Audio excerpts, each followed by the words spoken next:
Saya berharap 73 ini. Oke, meeting is being recorded. Oh ya, sebentar. Gimana caranya? Continue ya.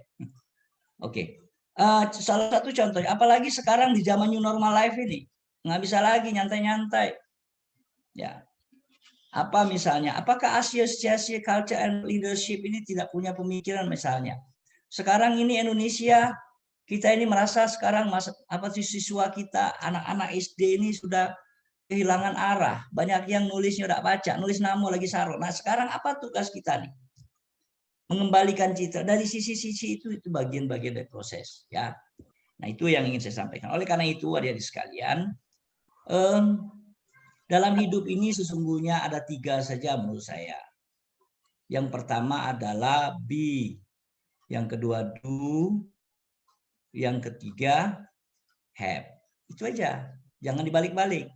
Be, rencanakan. Nah, untuk mencari rencana ini apa nih kemampuan yang saya miliki? Dina Konita sebagai MC kira-kira apa sih yang saya punyai gitu? Perhatikan. Di luar sana yang cantik banyak. Tapi yang memiliki keahlian belum tentu. Di luar itu yang tampan banyak. Rizky Aryani. Terima kasih Bu, nanti tolong kasih support banget anak-anak kita, terutama di masa pandemi ini. Ini kasus yang terakhir ini ada di dusun, saya disebut ke gara-gara pandemi itu anak-anak SMA bukannya banyak belajar, banyak kawin. Karena tidak kata gawe lain. Priyo tidak gawe ke sudahlah. Kebetulan ada ini laju. Oke. Itu yang perlu kita ini kan terima. Itu oleh karena itu nanti tolong pelajari betul sama Bu Indah bagaimana polanya ya. Jangan diem. Saya minta jangan diam. Di sini semuanya saja, ada Muhammad Lukman, ada antusias bertanyo. Kalau perlu Ibu Indah ngomongnya sedikit, 10 menit misalnya. Tanya jawabnya itu bisa 3 jam. Tanya, ambil ilmunya. Itu cara kita. Jangan hanya menunggu. Ini ada baik. Sambil mendengarkan, sambil makan macam-macam. Nah, saya kira enggak gitu. Terima kasih luar biasa, selamat. Oleh karena itu setelah ini nanti saya minta tim yang 72, ini tadi 73 sekarang turun lagi 72. Intinya adalah coba buat berkumpul, berkomunikasi, bangun networking antara kalian, bangun partnership. Lu belajar sama Bu Arianti juga. Dia banyak sekali itu usaha-usahanya, jaringannya. Yang penting itu adalah networking dan partnership. Ya, berhentilah kita cana dewek-dewek itu dikit-dikit aku tidak baca. Hidup baca dewean tempoyak, tidak ada yang kayak gitu. Semua harus punya networking, ada partnership. Oke, terima kasih. Saya tidak banyak. Nanti silakan nanti berdiskusi dengan panjang lebar dan kepada semuanya saja ikutin dan kalau baca jangan ada semuanya pakai kameranya hidupkan gitu biar kita semua tahu gitu ya. Ini nah kan ada semua gitu ya. Oke, itu yang apa tuh? Oh ya, ini Indah, Ibu Indah ya, baru kelihatan. Oke, terima kasih. Mari kita dengan sama-sama izin dari Allah Subhanahu wa taala, semangat kita dan motivasi kita di Sabtu yang bahagia ini, kita buka pertemuan kita dalam acara kajian Aklea di bidang wirausaha di era milenial untuk kalian sebagai mahasiswa ke depan dengan sama-sama membaca basmalah. Bismillahirrahmanirrahim. Terima kasih sukses buat semuanya. Mohon maaf nanti Bu Indah, Bu Arianti, kemudian semuanya saya tidak langsung hadir ini karena saya ada satu kegiatan yang harus tadi saya tinggalkan sebentar karena harus melihat kalian semua gitu. Selanjutnya mari terima kasih sekali lagi dan cukup sekian. Semangat selalu dan semangat selalu. Cuman itu yang saya bisa sampaikan. Wassalamualaikum warahmatullahi wabarakatuh. Waalaikumsalam warahmatullahi wabarakatuh. Terima kasih kepada Bapak Dr. Junaidi Ad, rekan kita yang telah sempat hadir dan memberikan kata sambutan sekaligus membuka acara kita pagi hari ini. Baik, sebelum memasuki materi, akan ada doa terlebih dahulu yang akan dipimpin oleh Saudara Al-Badawi. Kepada Saudara Al-Badawi kami persilakan. Terima kasih pada moderator. Sebelum kita memasuki acara yang akan disampaikan oleh Kak Indah Mujair, lebih baiknya kita berdoa dulu. Semoga acara kita pada pagi hari ini mendapatkan keberkahan dari Allah SWT. Astagfirullahaladzim, astagfirullahaladzim, astagfirullahaladzim, a'udzu billahi minasyaitonir rajim. Bismillahirrahmanirrahim, alhamdulillahi alamin. Hamdan syakirin, hamdan na'imin, hamdan yuafi ni'amahu kafi mazidah. Ya Rabbana Amin. yang bagi di jalali wajhikal karim wa azimi sultanik. Allahumma salli wa sallim wa barik ala sayyidina Muhammad fadul khatim lima sabaqa nasil haqq bil haqq wal hadi ila siratal mustaqim wa ala alihi haqqa qadri wa qadaril azim. Allahumma anta rabbuna la ilaha illa anta wa nahmaduk wa nahnu ala adika wa dika ma sata'na na'udzu bika min syarri ma sana'na nabulu laka bi ni'matika alaina wa nabulu fatina fa innahu la yaghfiru dhunuba illa anta. Allahumma fahman nabiyyin وحفظ المرسلين إلحام الملائكة المقربين برحمتك يا أرحم الراحمين. اللهم فهم النبيين وحفظ المرسلين وإلحام الملائكة المقربين برحمتك يا أرحم الراحمين. اللهم إنا نسألك سلامة في الدين وعافية في الجسد وزيادة في العلم وبركة في الرزق وتوبة قلب الموت ورحمة عند ومغفرة بعد الموت. اللهم حوين علينا في سكرات ونجاة من الحساب. Ya Allah Rahman Rahim, berkailah acara kami pada pagi hari ini. Semoga apa yang akan disampaikan mendapat suatu keberkahan dan menjadi semangat baru untuk kami.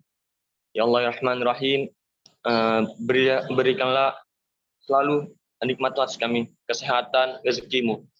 Ya Allah Rahman Rahim, semoga acara ini berlangsung dengan lancar dan hikmat sampai selesai.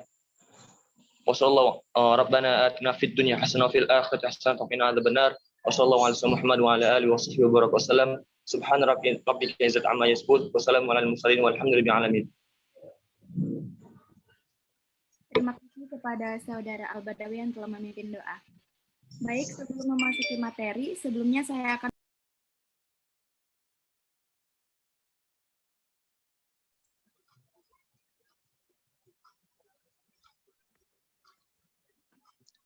Suaranya Dina, nggak kedengeran. Baik, terima kasih kepada Al-Badawi yang telah memimpin doa. Baik, sebelum memasuki materi, sebelumnya saya akan membacakan profil singkat dari pemateri. Maaf, izin Dina, mau dipotong sebentar karena Pak Dekan mau izin ke Zoom, lebih baik kita foto bersama dulu sebelum masuk ke pembicaraan. Baik, Bu. Ya. Yang masih belum menghidupkan kamera, untuk on cam ya teman-teman. Ya, oke. Kita foto bersama terlebih dahulu ya. 1, 2, 3. Oke, lanjut lagi ya. 1, 2, 3. 1, 2, 3. Oke. Sudah, Pak? Terima kasih. Mohon maaf ya Ibu Indah terus ya Bu. Dan saya harus off dulu. Oke. Ya, terima kasih banyak Pak Dekan atas Ya. Ya. Syukron Pak atas kesempatan yang bisa hadir Pak.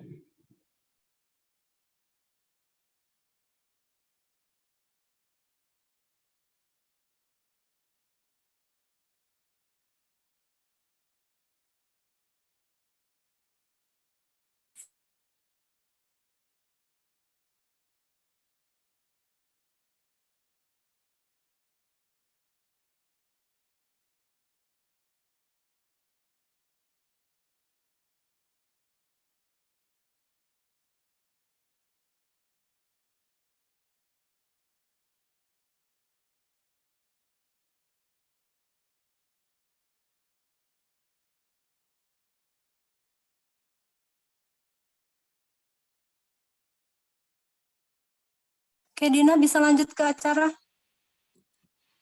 Baik, Bu. Sebelumnya saya akan membacakan sedikit tentang profil singkatnya Kak Indah.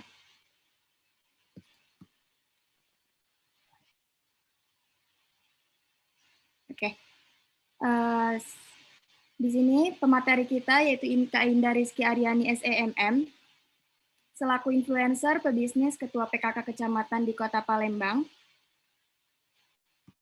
dan juga sebagai penyair perempuan, sekaligus menjadi founder of komunikasi, dan juga traveler. Ya, profil singkat dari Kak Indah Mujair yaitu memiliki 111.000 followers aktif di Instagram dan telah menjadi edukator sejak lama melalui Instagramnya. Sekaligus menjadi seorang ibu rumah tangga yang sering menceritakan kehidupan rumah tangga yang motivasi bagi banyak orang. Dan menjadi penjelajah dunia yang telah menginjak 45 negara sebelum usia 30 tahun, dan juga pebisnis muda yang berhenti bekerja sebagai pegawai bank sebelumnya. Dan Kak Indah juga penulis yang tergabung dalam koalisi masyarakat puisi dan sering tampil di berbagai event internasional bersama penyair dunia di negara lain.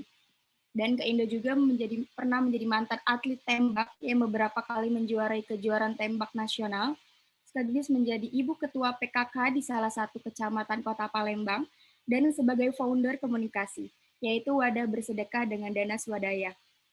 Riwayat karir dari Kak Indah Mujair pernah menjadi staf honor BKD Pemkot Palembang di tahun 2006 sampai 2007, dan juga pernah menjadi teller staf kredit di Bank Sumsel Babel di tahun 2007 sampai tahun 2012, dan menjadi owner Aska Baby Palembang di tahun 2011 sampai sekarang, dan juga owner Keranjang Indah di tahun 2018 sampai sekarang.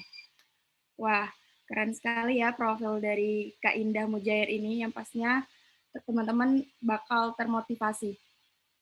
Baik, narasumber sudah hadir bersama kita semua. Sebelumnya narasumber akan memaparkan materinya selama kurang lebih 1 jam. Kami beritahukan selama pembicara penyampaian materinya, peserta tidak diperbolehkan melakukan interupsi. Dan buat teman-teman sekalian yang masih ingin bertanya mengenai tema kita pada pagi hari ini, teman-teman bisa drop question box di chat. Jika waktunya masih longgar akan kami bacakan ya teman-teman. Langsung saja kepada narasumber kita, yaitu Kak Indah Mujair, kami persilakan untuk menyampaikan materinya.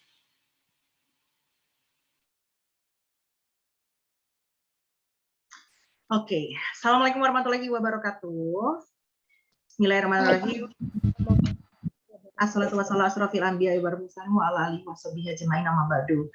Yang terhormat, mungkin sudah tidak hadir lagi bersama kita Bapak Heri Junaidi dan Ibu Arianti SEMM sebagai pembina. Ya, assalamualaikum. Ya, Ibu yang terhormat dan juga seluruh peserta webinar yang saya sayangi. Pertama-tama izinkan saya terlebih dahulu mengenalkan diri, walaupun mungkin tadi sudah dibacakan profil singkat mengenai saya. Nama saya adalah Indah Rizky Aryani, SEMM atau yang sering dikenal orang dengan Indah Rizky Aryani Mujair. Jangan ditanya ngapo nak harus iwak mujair nian, karena kalau pakai gabus, betok dengan tenggiri jadinya iwak. Nah, saya ini adalah ibu-ibu yang sudah tidak muda lagi yang dinikahi oleh seorang bapak-bapak tentu saja bernama Muhammad Irman SSTP MSI yang alhamdulillah diberi kepercayaan menjadi camat Kemuning. Dan saya mempunyai 3 anak yang masih aktif, mungkin sebagian dari peserta sudah tahu sekali dengan kehidupan saya, yakni Kenza, Kenzi, Kenzo. Jadi ini wong tuanya agak kreatif dikit, kapan bikin nama anak tinggal diganti benama ujungnya. Nah, hobi saya adalah traveling, selain hobi saya adalah makan. Kemudian kalau ditanya cita-cita saya, sangat berkaitan sekali dengan hobi saya, yakni berkeliling dunia. Kenapa saya memiliki cita-cita untuk berkeliling dunia? Karena saya ingin melihat bagaimana kuasa Allah menciptakan hal-hal yang indah di belahan dunia. Gitu.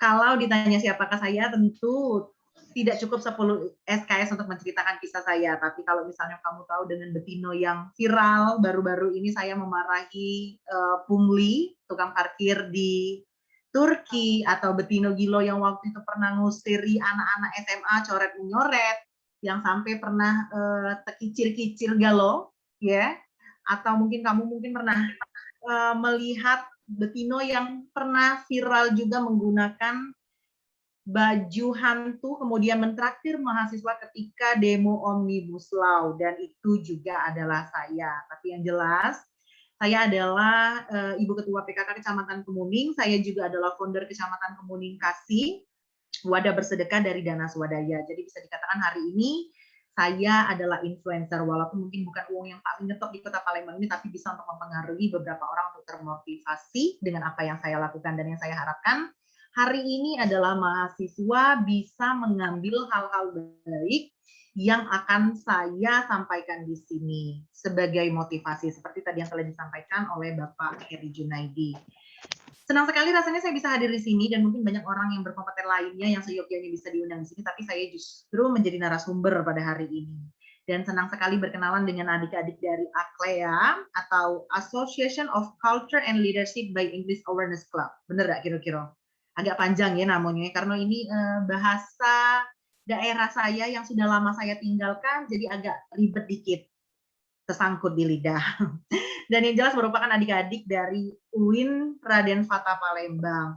Yang saya ketahui bahwa UIN Raden Fatah Palembang ini alhamdulillah telah banyak menelurkan banyak sekali orang-orang sukses. Bahkan pejabat-pejabat di Kota Palembang pun banyak sekali lulusan dari UIN Raden Fatah Palembang. Seperti Sekda Kota Palembang, Bapak Ratu Dewa juga merupakan lulusan dari UIN Raden Fatah Palembang ini, kalau tidak salah. Koreksi saya jika salah. Jadi senang sekali bisa berkomunikasi atau bisa bercerita kepada adik-adik mahasiswa di sini yang merupakan menurut saya adalah generasi penerus bangsa. Karena kenapa? Karena di tangan adik-adik inilah bangsa ini akan dititipkan. Sebab itu besar sekali harapan saya generasi ini itu memiliki kemampuan, keterampilan, dan akhlak yang mulia untuk bisa meneruskan estafet kepemimpinan lebih baik lagi. Bicara soal mahasiswa, mahasiswa itu memiliki tempat tersendiri di lingkungan masyarakat. Mahasiswa sering dianggap sebagai kaum intelek yang memiliki ide dan pemikiran cerdas, bahkan tidak jarang mahasiswa mampu merubah paradigma yang berkembang dalam suatu kelompok atau permasalahan. Lalu juga mahasiswa seringkali membawa perubahan besar, apalagi dengan sikap kritisnya mampu membuat para pemimpin yang tidak berkompeten itu menjadi gerah dan cemas. Makanya kalau kita jingok, kapan manusia mahasiswa lah turun di dunia ini, mulai uang-uang ketakutan, mulai mereka-mereka yang berada di atas sana itu akan merasa gerah dan cemas, begitu. Namun, maaf, karena itu terkadang mahasiswa itu menjadi momok yang ditakuti. Nah, pertanyaannya adalah, apakah nanti Anda akan menjadi orang yang ditakuti, atau suatu hari Anda akan menjadi orang yang disegani? Atau katakanlah menjadi orang yang sukses dan bermanfaat, akan dibawa kemana sih kira-kira hidupmu selesai dari tamat kuliah ini? Nah, karena itulah saya di sini sebenarnya bukan sebagai guru, bukan pula sebagai orang yang mungkin memiliki pengalaman luar biasa, namun saya di sini hadir untuk membuka adik-adik semua, membuka mata adik-adik semua untuk bisa belajar dengan pengalaman yang saya miliki. Karena itulah materi pembelajaran kita hari ini adalah tentang bagaimana membangun jiwa entrepreneurship di era milenial. Dan mohon maaf juga nantinya saya mungkin akan agak banyak menyimpang dari materi di sini karena memang materi di sini tuh dibuatkan oleh panitia. Namun saya berterima kasih banyak sekali dengan panitia yang sudah mengurangi kerepotan saya karena aku ini kurang lebih sibuknya sama dengan Bapak Jokowi dan Lady Gaga. Jadi terima kasih banyak atas mahasiswa yang sudah membantu saya sampai sejauh ini. Oke, kita kembali ke topik. Namun sebelum saya memulai dengan topik hari ini, tadi kata moderator bahwa dilarang menginterupsi, tapi saya lebih senang jika hari ini kita buat menjadi diskusi. Jadi kalau seandainya ada hal yang tidak mengerti atau tiba-tiba keluar ide di dalam kepala, tiba-tiba kepengen tahu sesuatu atau ingin bertanya tentang apapun, saya persilakan sebelum pada waktunya nanti saya berikan tarif 50.000 satu pertanyaan. Ya, mungkin cukup dipahami. Oke, sekarang kita bicara tentang tentang entrepreneur atau wirausaha. Nah, di sini semua pasti bisa membaca bahwa wirausaha itu mengandung arti secara harafiah, wira itu berarti berani, dan usaha itu berarti daya upaya. Dengan kata lain, artinya wirausaha jika digabungkan itu adalah kemampuan atau keberanian yang dimiliki seseorang untuk melihat dan menilai peluang bisnis untuk mengambil tindakan yang tepat dalam rangka meraih kesuksesan. Seorang wirausaha itu adalah orang yang bersedia dan mampu mengembangkan ide, penemuan baru menjadi sukses inovasi sekaligus menciptakan produk dan model bisnis baru yang memberikan sumbangan atas pertumbuhan, dinamisme, industri, dan ekonomi berjangka. Itu kata Bapak Peter. Oke. Bicara soal milenial, apa sih Mbak Indah milenial itu? Nah, milenial ini adalah generasi yang saat ini tuh sering juga disebut dengan generasi Y atau generasi langgas. Ini adalah kelompok generasi setelah generasi X. Saya pernah mendengar cerita tentang kenapa disebut dengan generasi Y. Penemunya juga saya lupa, mungkin bisa nanti dicari di Google. Jadi kenapa disebut dengan generasi Y? Karena kemarin pernah seseorang itu membuat semacam kuis atau semacam apa itu, semacam ya katakanlah kuis atau survei, akan diberi nama apakah generasi milenial ini. Nah, akhirnya orang-orang lain memberikan nama generasi Y karena sebelumnya itu adalah generasi X. Tidak ada batas waktu yang pasti untuk awal dan akhir untuk kelompok ini, tapi para ahli dan peneliti itu menggunakan batasan yakni di awal 1980-an sebagai awal kelahiran dari kelompok ini, ada juga pertengahan 90-an dan hingga awal tahun 2000-an. Jadi aku yakin kalau mahasiswa di sini lahirnya mungkin sama baca aku ya, tahun 2002, 2003, mungkin begitu ya. Kita seumur, mungkin sebentukannya beda. Nah, jadi kalian inilah yang disebut dengan generasi milenial. Dan generasi ini umumnya ditandai dengan peningkatan penggunaan keakraban dengan komunikasi media atau teknologi digital. Makanya kalau zaman sekarang ini, kalau kamu udah pakai smartphone, itu kamu dinamoi wong dengan buyan. Karena memang generasi saat ini itu kebanyakan hidupnya malah dihabiskan dengan handphone. Kadang-kadang kamu galak lah ada makan seharian daripada ada bisa megang handphone seharian. Bener kan? Betul ya? Oke. Saya yakin mahasiswa di sini tuh rata-rata lahirnya tahun 2000-an atau ada mahasiswa abadi yang lahirnya tahun 1988 tidak tamat-tamat di dalam ini. Nggak kate ya. Oke, berkaitan dengan tema kita ini. Setelah Anda lulus, apa yang mau Anda lakukan? Apakah Anda akan berbaris memenuhi pengangguran atau Anda akan menciptakan lapangan kerja dengan cara menjadi pengusaha atau entrepreneur? Pasti di sini jawabnya kok pengen jadi entrepreneur dong, Mbak, biar keren, biar bisa beli barang branded, biar dinilai uang kayo. Sekarang saya akan membuka mata batin kalian dengan beberapa pertanyaan sebelum kamu memutuskan untuk menjadi entrepreneur. Pertanyaannya, apakah Anda siap bekerja minimal 12 jam sampai dengan 20 jam non-stop? Lalu, apakah Anda siap untuk tidak dibayar berminggu-minggu, berbulan-bulan, bahkan bertahun-tahun? Dan pertanyaan ketiga adalah, apakah Anda siap gagal? Ketiga pertanyaan ini harus menjadi pertanyaan dasar sebelum Anda memutuskan menjadi entrepreneur atau wirausaha. Oke, tentu akan ada gejolak jawaban di hati anak-anak muda ini. 20 jam, Mbak, non-stop, berarti kami ini cuman bisa tegok selama 4 jam, Mbak. Loh, kok kita bisa begawainya lebih lama, Mbak? Kan kita ini menjadi pengusaha, harusnya kita punya anak buah nih dan karyawan. Kemudian di pertanyaan selanjutnya tentang tidak dibayar. Kalau misalnya jadi pengusaha itu sanggup untuk tidak dibayar, Mbak, jadi duitnya dari mana? Karena kan seyogyanya kita berwirausaha itu tentu saja menghasilkan banyak uang. Dan saya juga bisa menggaji karyawan saya sendiri. Masa saya tidak bisa menggaji diri saya sendiri?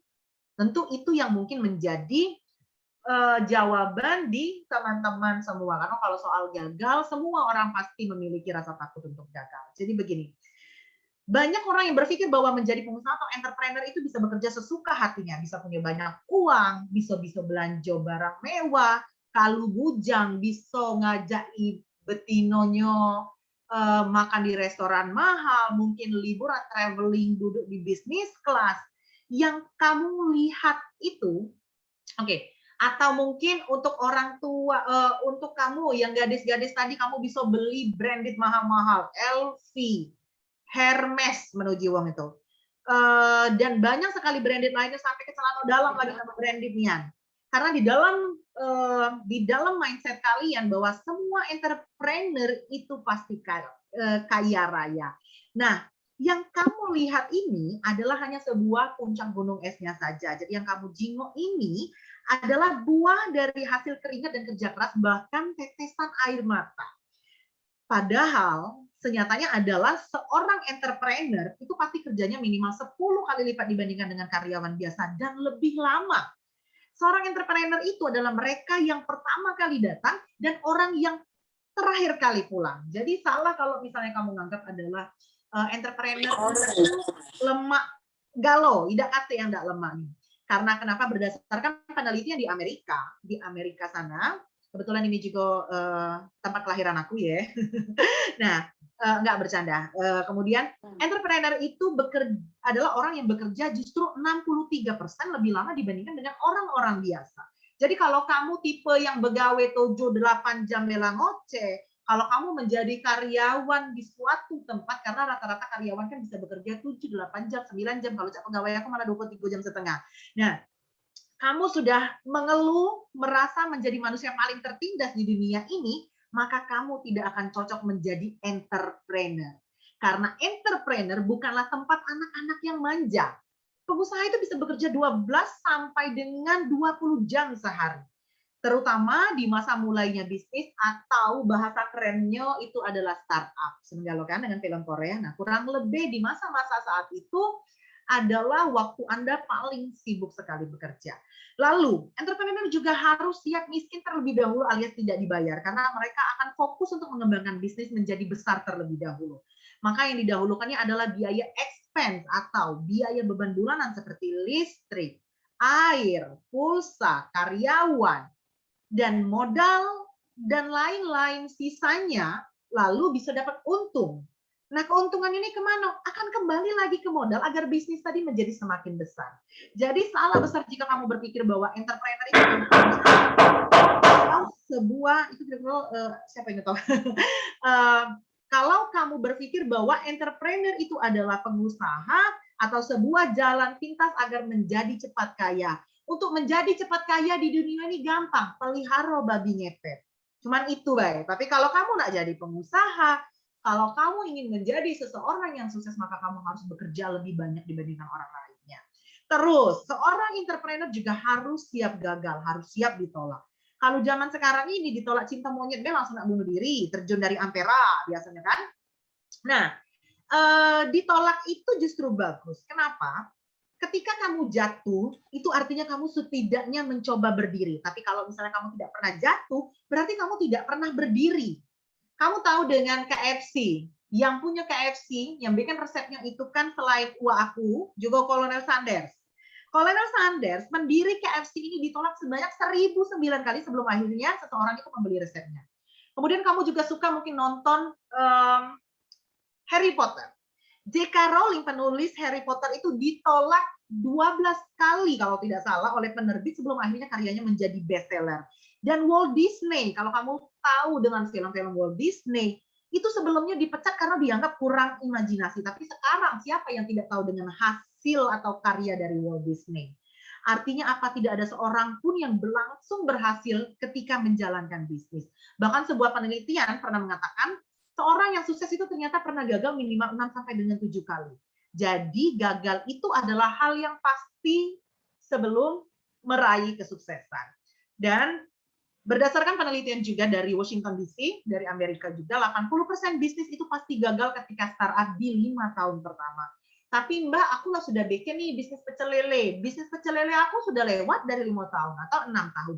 80%-nya lagi itu gagal di 5 tahun kedua. Jadi kalau kamu sudah bisa melewati 10 tahun, itu adalah hal yang sangat luar biasa sekali. Dan banyak orang yang berpikiran bahwa dengan sekolah 12 tahun, Mbak, SD 6 tahun, SMP 3 tahun, SMA 3 tahun, lalu kuliah 4 tahun, ditambah dengan master 2 tahun. Apakah kira-kira kami sudah bisa menjadi expert? Apakah kira-kira dunia wirausaha ini bisa kami kuasai? Dan kami bisa menjadi ahli segalanya? Tidak semudah itu, Ferguson. Karena justru ketika kamu tamat dari sekolah ini, kamu justru menjadi orang yang belum tahu apa-apa tentang apa itu bisnis. Jadi hal-hal esensi tentang sebuah keberhasilan entrepreneurship ini justru akan kamu dapatkan secara praktek dan ini tidak akan diajarkan di bangku sekolah. Misalnya, bagaimana caranya kamu berkomunikasi dengan orang lain, atau bagaimana caranya kamu memimpin orang lain atau leadership, kemudian bagaimana caranya kamu mengatur keuangan, memilih pegawai dan membentuk tujuan dan lain-lain. Kalau misalnya kamu ingin menjadi entrepreneur, maka kamu harus siap untuk belajar dari kelas 0. Begitu. Oke. Kembali ke topik. Next slide dong, tolong. Oke. Hal yang next slide-nya sayang. Oke.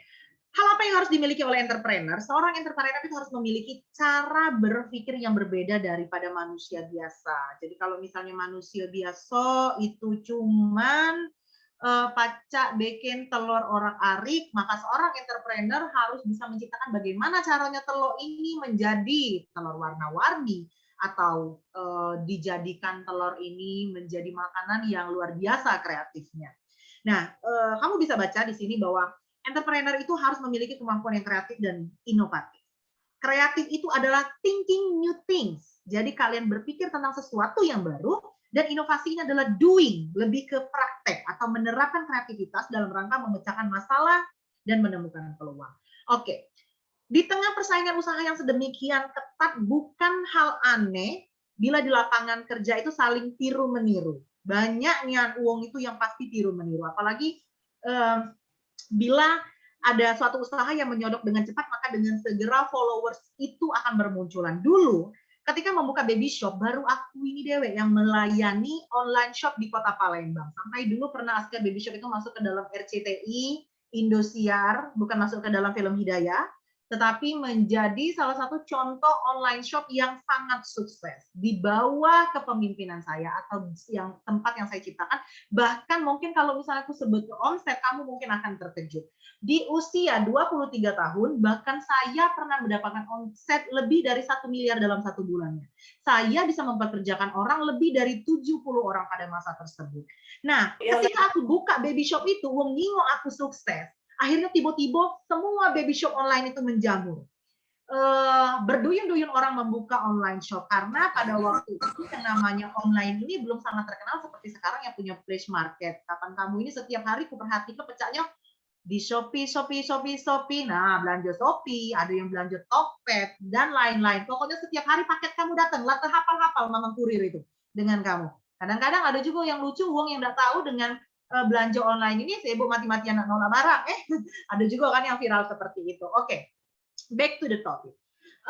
Dulu ketika baby shop, aku baru satu-satunya menjadi toko online di kota Palembang. Tiba-tiba banyak sekali baby shop online yang menjamur. Tidak hanya itu, buka frozen food. Sekarang ini coba kamu jengok, banyak yang toko yang frozen food. 10 meter sekali terjengok frozen food. Kemudian ada juga toko kopi. Toko kopi itu kalau apa dia namanya belum selesai mata ini memandang di keujungan lah sudah ada toko kopi. Di mana be ada galo toko kopi. Kemudian bagaimana nih Mbak menurut pendapat Mbak Indah tentang membuka usaha atas dasar meniru atau terinspirasi usaha orang lain ini? Oke. Maju lagi ke depan. Kreativitas. Tentang ide atau ide untuk menciptakan sesuatu yang baru dan berbeda bisa melalui ATM, amati, tiru, dan modifikasi. Dan untuk mengembangkan cara berpikir kreatif, kamu bisa melakukannya dengan cara memiliki mimpi, melatih diri untuk berpikir berbeda atau out of the box seperti yang tadi saya sampaikan, bagaimana caranya kamu tadi membuat telur biasa menjadi telur yang luar biasa. Kemudian mana caranya kamu bisa bikin rasa telur ayam ini menjadi rasanya sama pecah dengan telur dinosaurus atau apapun itu bisa kamu lakukan. Kemudian kamu juga harus memiliki waktu untuk berpikir, kamu juga membiasakan diri untuk sering berdiskusi dan harus terus belajar atau improvisasi diri. Oke. Bagaimana nih Mbak kalau misalnya kita buka usaha atas dasar meniru dan terinspirasi dengan usaha orang lain atau pakai jurus si ATM ini? Boleh nggak sih Mbak? Boleh, sah-sah saja, apalagi bila usaha tersebut dilakukan atas dasar demi kelangsungan hidup manusia. Masa iya kamu dilarang untuk membuat usaha? Jadi Mbak, kalau misalnya di depan situ ada toko kopi, apa boleh kami menciptakan toko kopi lainnya? Boleh, tidak masalah. Tapi kalau mau dikatakan entrepreneur sejati harus ada syaratnya. Anda boleh saja melakukan hal ini asalkan terinspirasi untuk memodifikasi atau yang ATM ini. Jangan ATP. Apa itu ATP? ATP itu amati, kamu tiru, dan plek. Jadi si kok yang sama persis yang ada kata bedanya. Alias Anda meniru habis-habisan. Tidak ada kreativitas. Nah, pada banyak kejadian ini, usaha Anda itu tidak akan panjang usianya. Apalagi kalau misalnya skala usaha Anda itu kecil. Jadi kalau misalnya kamu buka toko kopi yang sama persis dengan deketan tempat kamu dan dengan menu yang sama persis, mereka ada kopi dari Glo Aren, kamu juga ada kopi dari gula batu, kamu juga ada kopi dari susu dan sebagainya. Kamu akan tentu berbeda larisnya dibandingkan dengan kamu memiliki kopi yang mungkin kamu campur dengan tua dikit, kamu campur dengan bir dikit, mungkin seperti itu. Artinya kamu memiliki kekreativitasan berbeda sehingga produk kamu tentu lebih unggul dan lebih dianggap memiliki value dibandingkan dengan produk lainnya. Dan pada banyak kejadian seperti yang saya kemukakan tadi, usaha yang meniru-niru ini kalau misalnya kamu tidak memiliki kreativitas, kamu akan bangkrut, tidak akan panjang usianya.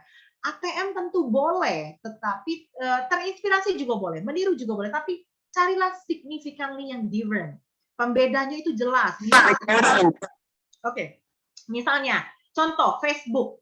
Aku udah tahu kalau zaman dulu kamu main namanya Friendster. Kalau zaman kami dulu bercewekan cinta-cinta monyet, chat-chattingan itu pakai Friendster. Nah, sesungguhnya Facebook ini dibuat mirip sekali dengan Friendster, tapi kalau Friendster itu zaman dulu tuh agak ribet, ramai dan mencolok. Kemudian Facebook ini membuatnya lebih simpel. Kemudian dibuatlah lagi yang namanya Instagram, walaupun sama-sama kalau misalnya Instagram sama Facebook ini dia memiliki bendera yang sama. Nah, Instagram ini dibuat lagi menjadi lebih simpel. Twitter juga lebih simpel lagi, dibikin dengan kata-kata, walaupun mereka semua sekarang sudah berinovasi. Kamu jingok Instagram sekarang sudah ada yang namanya Reel, sama pecah TikTok. Artinya apa? Artinya mereka memiliki kreativitas tinggi dan berinovasi. Jadi sampai kapan Anda akan meniru dan apakah Anda akan bertahan terus dengan meniru? Jawabannya tidak akan. Jadi bagaimana caranya Mbak biar kami tetap bisa meniru karya uang lain, tetapi kami inginnya terus berkembang? Jawabannya ada di slide selanjutnya. Tolong selanjutnya dong. Oke. Jawabannya adalah diperlukan yang namanya inovasi.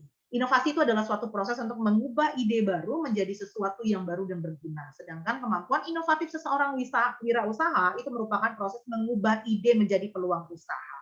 Sesuatu yang baru, berbeda merupakan nilai tambah, value added yang tadi yang aku sampaikan, dan menjadi sumber keunggulan untuk dijadikan peluang. Nah, menjadi wirausaha itu harus kreatif dan inovatif. Karena kenapa? Karena kalian harus bisa bersaing dalam pasar bebas dengan pengusaha lain untuk mendapatkan pelanggan dengan menghasilkan produk yang terbaik dan diinginkan oleh pelanggan. Karena itu wirausaha itu harus bisa menghasilkan produk yang lebih baik daripada pesaingnya. Kamu harus kreatif, kamu harus inovatif. Di era modern saat ini banyak sekali sebenarnya faktor yang mendukung kesuksesan sebuah bisnis atau perusahaan. Ada yang meraih kesuksesan itu karena produknya unik dan bermanfaat bagi orang lain. Ada juga yang menciptakan jasa dan layanan yang dibutuhkan masyarakat, macam Gojek, Grab, dan yang baru-baru ini Maxim. Nah, galau-galau Gojek Mang Wahab, Gojek Mang Teguh, Gojek Mang Mael itu kalah galau. Lantas si perusahaan Gojek dan Grab ini tadi. Dan namun demikian, jika ditelisik lebih jauh, terdapat satu faktor kesuksesan dari banyak sekali perusahaan yang dipimpin ini, yakni pada kata inovasi. Dan apa sih tujuan inovasi itu sendiri? Pada era sekarang, inovasi itu tujuannya adalah beradaptasi dengan perubahan zaman. Apalagi di tengah pesatnya perkembangan teknologi. Kalau zaman dulu, jamu itu kemarin aku jenguk di Instagram seliburan di home, kenapa jamu mbok-mbok itu lebih enak? Kapan aku jenguk tangannya, no, entah bekas begaru, entah habis ngupil, tidak tahu dari mana itu kira-kira resepnya, diuji uang jamunya itu tadi cak lemak yang dinikmati. Sementara si mbok-mbok ini masih kuno memasarkannya dan dia pasti mendapatkan penghasilan yang sama dengan sebelumnya. Nah, ketika kamu melihat peluang sama mbok-mbok ini terkenalnya jamu ini, kenapa tidak kita buat sesuatu inovasi yang berbeda? Akhirnya dibuat kelak jamu yang namanya jamu saset. Dan bahkan pada era sekarang ini banyak sekali jamu-jamu yang sudah di packing sangat cantik sekali. Modal jamu cuman waya-waya beli kencur, mungkin beli kunyit, dengan modal mungkin Rp1.000-2.000 saja bisa dijualkan dengan harga Rp12.000, yang artinya marginnya itu lebih banyak atau jauh sekali hanya karena packingnya yang sangat cantik sekali dan inovasi. Beda dengan jamu yang kamu beli dengan embok-embok itu tadi. Oke. Kemudian, apakah inovasi ini bisa gagal, Mbak? Bisa. Budaya inovasi itu bisa gagal berkembang atau gagal dikembangkan. Ada perusahaan yang gagal berinovasi. Aku tidak tahu, saya tidak tahu apakah kalian pernah memiliki yang namanya Nokia. Kalau aku dulu setiap tipe Nokia itu ada galau. Jadi Nokia itu adalah contoh dari budaya inovasi yang gagal dikembangkan. Kenapa? Nokia ini kalau zaman dulu uji kabar arogan pemimpinnya, sombong. Karena mereka selalu merasa puas dengan apa yang sudah mereka kerjakan. Mereka tidak melakukan inovasi karena mereka merasa produk mereka masih merupakan produk bestseller dan produk yang bisa bertahan sampai dengan 10 atau 20 tahun ke depan. Mereka tidak mampu menyelamatkan perusahaan dari ketergantungan pada usaha bidang hardware. Jadi mereka tetap nggak pakai barang itulah, mereka tetap nggak pakai yang casing itulah, yang dulu tuh QWERTY kalau nggak salah tulisannya, dan kemudian akhirnya mereka dikalahkan oleh iPhone dengan smartphone. Lupa saya produknya apa.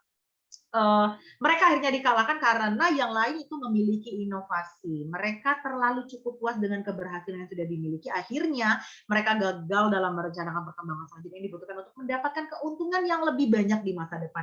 Ada juga contoh lain, BlackBerry. BlackBerry itu juga mati. Motorola itu juga mati. Bahkan Yahoo. Siapa yang masih pakai Yahoo? Saya juga masih pakai Yahoo. Yahoo itu jauh sekali dikalahkan oleh Google. Karena kenapa? Karena mereka gagal berinovasi. Jadi sebegitu pentingnya inovasi dibutuhkan oleh seorang wirausaha atau entrepreneur. Kemudian next. Oke, ada banyak hal yang diperlukan jika kamu menjadi entrepreneur, yakni penuh percaya diri. Dengan indikatornya ada banyak di sini, bisa kamu baca dewe. Kemudian motif berprestasi, memiliki inisiatif, kemudian memiliki jiwa kepemimpinan, berani mengambil resiko indikator. Oke, aku jelaskan tentang penuh percaya diri. Ngapa Mbak wirausaha ini harus percaya diri? Seorang entrepreneur itu perlu percaya terhadap idenya sendiri. Kepercayaannya itu nanti akan berubah menjadi passion atau hasrat untuk terus berkembang. Dan hasrat ini menjadi dorongan untuk mereka nantinya bertemu dengan kegagalan. Jadi kalau misalnya kamu bertemu dengan kegagalan, maka kamu tidak akan mudah menyerah. Sama istilah kata itu, kamu percaya diri kalau muka tadi ganteng. Nah, siapa ini tadi tuh Cak Uji Pak? Tadi ada Muhammad, siapa ya? Saya tidak terbaca nama-namanya. Pokoknya kira-kira kalau cewek-cewek di sini ada Mbak Dia, ada Eis, ada Nadia. Ketika kalian berkaca dan kalian melihat diri kalian cantik, lalu kalian merasa percaya diri, maka Abu Rizal Bakri pacak kalian taklukkan. Wow, Abu Rizal Bakri kejauhan ya. Maka kalian bisa menaklukkan si anak Jokowi itu yang kemarin yang memberi harapan palsu itu siapa namanya? Saikang. Siapa namanya? Kaisang ya. Nah, mungkin kalian juga bisa menaklukkan Kaisang. Karena adanya rasa kepercayaan diri. Rasa kepercayaan diri ini juga bisa membuat diri Anda explore tentang kelebihan. Kalau misalnya kamu berkacau dan kamu mengagumi diri kamu sendiri, oh aku ternyata cantik, hidung aku mancung, bibir aku ada sikok, mata aku ada duo, alis aku tebal, pecah semut merapat. Nah, ketika kalian memiliki rasa kepercayaan diri, begitu, maka kelebihan dari diri kalian akan timbul. Tetapi jangan juga terlalu percaya diri gino. Lah tahu muka jahat tapi masih cak kecantian tuh lah, Cak Uji uang itu ya. Nah, jadi jangan juga terlalu percaya diri. Nanti kalian akan menjadi seperti perusahaan Nokia tadi yang akhirnya gagal berinovasi karena arogansi atau kepercayaan diri yang terlalu berlebihan. Kemudian seorang entrepreneur itu harus memiliki motif berprestasi. Apa sih Mbak Indah motif berprestasi? Itu adalah memiliki keinginan untuk mengatasi kesulitan dan persoalan yang timbul dan memiliki tanggung jawab personal yang tinggi, juga menyukai tantangan. Jadi orientasinya itu futuristik, artinya segala sesuatunya itu mengarah ke depan. Nah, orang yang memiliki motif berprestasi tinggi adalah orang yang memikirkan masa depan dan mereka bisa mengatasi kesulitan atau mereka bisa melewati tantangan itu dengan dirinya sendiri. Bukan dikit-dikit kaget curhat dengan kawan, ke kanan dan ke kiri. Si Nadia bercerita curhat dengan si Putri. Putri, cak mana kira-kira aku nih lagi buka bisnis ini nah, cak dikit-dikit mati, cak dikit-dikit sepi, dikit-dikit bercurhatan. Nah, boleh berdiskusi dengan orang lain, tapi bukan berarti kamu tidak memiliki jalan keluar sendiri. Karena itulah seorang entrepreneur itu harus bisa berpikir dengan sebaik-baiknya. Kemudian entrepreneur juga harus memiliki inisiatif. Inisiatif itu adalah bentuk kesadaran dari seorang individu yang berpikir bahwa dia harus melakukan sesuatu untuk memenuhi kebutuhan atau memenuhi sesuatu hal. Kenapa sih inisiatif ini perlu Mbak Indah? Karena jika manusia tidak memiliki sikap berinisiatif, maka tidak akan berkembangnya suatu kreativitas dari orang tersebut. Bahkan untuk mencari seorang karyawan pun, saya pasti melihat karyawan yang baik itu adalah karyawan yang memiliki inisiatif tinggi. Kalau misalnya karyawan hidup enggan, mati juga sungkan, tidak kate inisiatif, sudah jauh-jauh ke manusia itu. Jadi mulai dari sekarang kalian harus membangun kreativitas, inovasi, juga harus memiliki inisiatif. Kemudian seorang entrepreneur juga harus memiliki jiwa kepemimpinan. Ini jelas. Seorang wirausaha atau entrepreneur itu haruslah bisa menjadi panutan atau pelopor atau teladan, dan seorang pemimpin itu harus memiliki taktik. Dia harus mampu memimpin dan mengendalikan diri sendiri maupun banyak orang lain. Dan ada beberapa kata yang mungkin bisa diresapi suatu hari. Itu kira-kira si Putri bermotor masih sambil denger ya. Jangan sampai gara-gara denger ini akhirnya kesungkat di situ. Oke. Dia harus mampu memimpin dan mengendalikan diri sendiri juga banyak orang lain. Ada beberapa kata yang mungkin diresapi suatu hari jika kamu menjadi pemimpin. The greatest leaders are followers. Artinya apa? Mereka yang justru menjadi pemimpin justru adalah seseorang pengikut. Ketika kamu menjadi pemimpin, kamu juga harus menjadi pengikut. Jangan kamu merasa bossy atau menjadi bos. Karena kamu merasa menjadi pemimpin, maka kamu merasa kamu adalah lebih tinggi dibandingkan dengan orang lain. Ada perbedaan antara bos dan leader katanya. Banyak sekali meme tentang perbedaan bos dan leader. Katanya, jadilah leader, not a boss. Karena kenapa? Karena kalau bos pengen tahunya cuma beres nyobai. Sementara leader itu membersamai dan juga memotivasi. Kalau bos itu lebih ke saya di sini sebagai pemimpin, tapi kalau leader, mari kita buat perusahaan kita menjadi berhasil. Mereka akan mengatakan kita. Kemudian bos itu lebih ke memerintah, tapi kalau leader dia memberikan uswa. Kemudian bos itu mengambil pujian, kalau leader itu memberi pujian. Makanya kadang-kadang kita puji nih anak buah kita kaget suatu hari. Oh ternyata si Nadia walaupun dia datangnya terlambat terus, tetapi kerjanya sangat rajin sekali. Begitu. Kemudian juga kalau bos itu selalu menciptakan ketakutan. Ayo kita begawe. Kalau misalnya kamu udah begawe sekarang, ini omset akan kecil, maka kamu bisa nanti dipecat. Tapi kalau seorang leader, dia akan menciptakan tantangan. Dan terlepas dari semua meme itu, saya lebih senang dikatakan bahwa pemimpin yang hebat adalah pemimpin yang bisa menciptakan banyak pemimpin lainnya. Artinya, ketika kamu menjadi seorang pemimpin, maka jadikanlah anak buah kamu tersebut atau karyawan tersebut, asisten kamu tersebut, calon pemimpin yang sanggup untuk menggantikan kamu suatu hari atau menjadi pemimpin di tempat lainnya. Karena itulah kalau misalnya punya pegawai, aku cenderung memotivasi pegawai aku tersebut untuk bisa menjadi orang yang persis dengan saya. Begitu. Dan terakhir adalah entrepreneur itu harus berani mengambil resiko. Jadi sebuah bisnis itu tidak akan sukses jika kamu tidak berani untuk memulai dan tidak berani untuk mengambil resiko. Oke, next.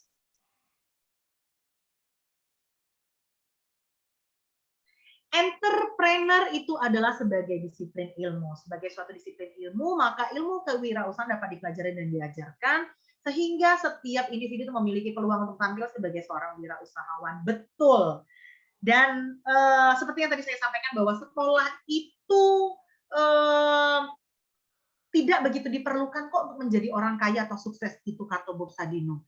Kalau jika dulu saya pernah mengikuti seminar Bob Sadino ketika saya sedang mengambil strata 2. Waktu itu saya mengambil Magister of Management, ada Bob Sadino yang kami undang, dan kata Bob Sadino itu, kamu nak kayo, tidak usah sekolah. Atau contoh lain, Susi Pujiastuti, ijazah SMA dia tidak punya, tapi siapa yang tidak meragukan kesuksesannya? Bahkan mahasiswa Harvard, mahasiswa yang di Amerika sana pun, itu membuat mereka itu mengangguk-anggukkan kepala ketika mendengarkan kuliah umum dari Ibu Susi Pujiastuti. Akhirnya mulai banyak sekali orang yang menyaksikan sekolah. Jadi apa dia Mbak Gunung kami ini untuk sekolah? Kalau uang menjadi sukses itu tidak perlu sekolah. Kalau menurut saya memiliki pendapat berbeda, sekolah itu tetap penting. Kamu bisa saja melewati sebuah hujan deras dan sukses bertahan sampai dengan akhir ketika kamu menampung air sampai akhirnya kamu menampung air hujan menjadi air yang bermanfaat untukmu. Tapi ketika kamu sekolah, kamu akan tahu nih, oh manfaat air hujan itu adalah banyak sekali, mungkin untuk mandi, atau air hujan bisa juga dijadikan air minum dan sebagainya. Ketika kamu sekolah, kamu sudah bisa memprediksikan setidaknya kalau aku mandi hujan, mungkin aku bisa akan sakit kalau misalnya aku dadu langsung mengeringkan badan aku. Jadi kalau misalnya kamu menganggap sekolah itu tidak penting, menurut saya justru salah. Sekolah itu tetap penting. Tapi Mbak Indah, Bob Sadino dengan Susi itu tetap bisa menjadi orang sukses, betul. Tapi seberapa banyak sih persentase sukses di dunia ini? Apa kamu nih Bob Sadino? Apa kamu nih Susi? Belum tahu dengan kesuksesan kamu. Seberapa banyak kemungkinan orang-orang yang berada di sekolah atau orang-orang yang tidak sekolah menjadi Bob Sadino? Seberapa banyak orang-orang yang di luar sana akan menjadi Susi Pujiastuti? Belum tentu. Jadi teruslah sekolah, teruslah menggali ilmu, dan teruslah belajar sampai kapanpun. Oke, next. Next. Slide selanjutnya. Kendala mahasiswa. Oke, ada banyak sekali kendala mahasiswa dan tentu ini tidak hanya dirasakan oleh mahasiswa saja. Setiap orang yang ingin memulai usaha pasti memiliki banyak sekali ketakutan. Kalau di sini tuh adanya ketakutan akan rugi bangkrut, merasa tidak memiliki masa depan, yang pasti jika berwirausaha, kemudian merasa bingung dari mana mulai usahanya. Dan ada banyak sekali kendala lainnya, tidak hanya 3 ini saja.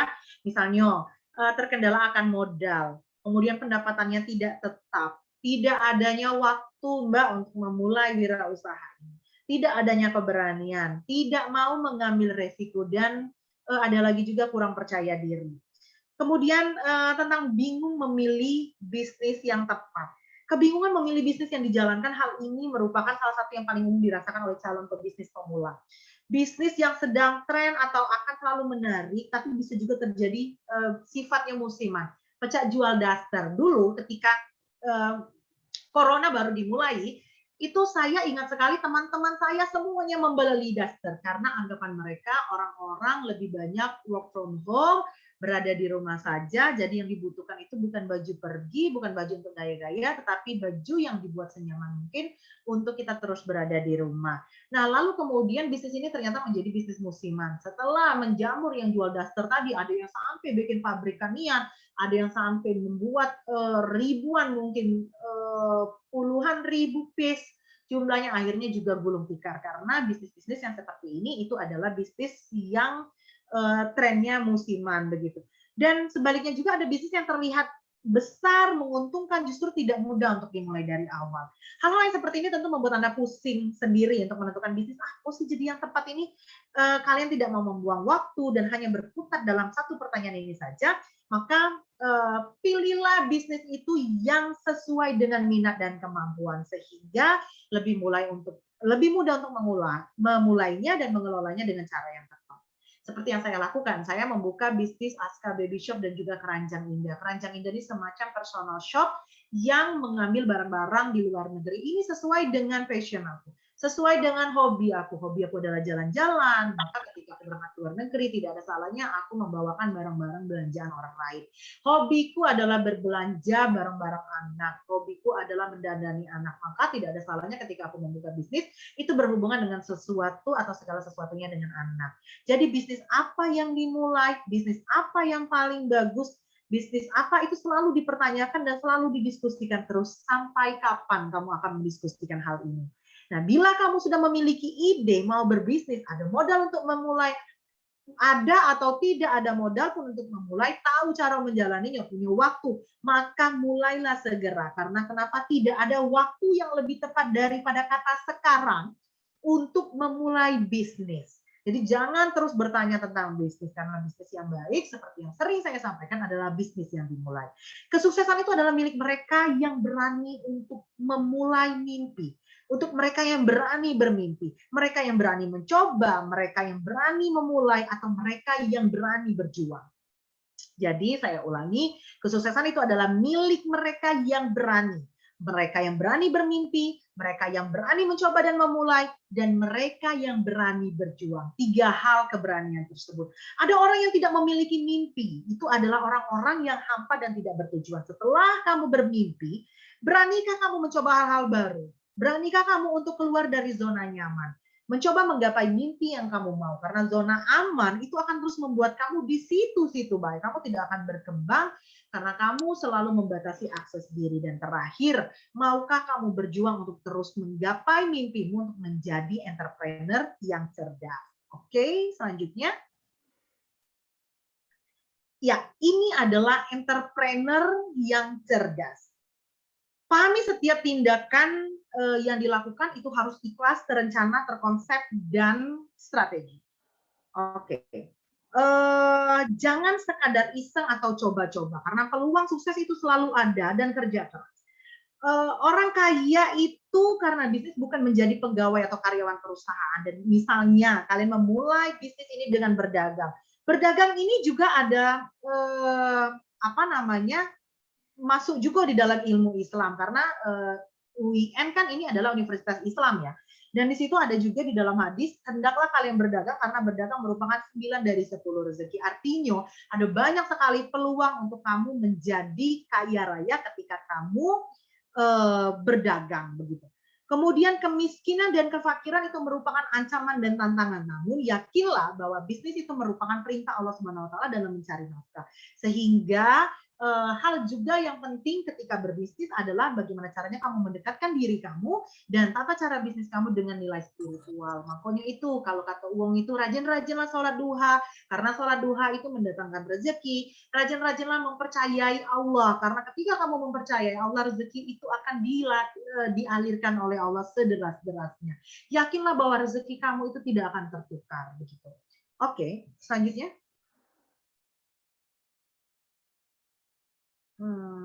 Sebentar. Saya tadi lupa menulis tentang motivasi.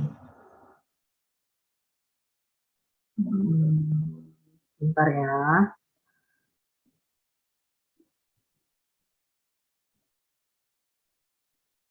Boleh, nak dilurus ke dulu pinggangnya, boleh. Tadi saya menemukan kata-kata yang sangat keren sekali.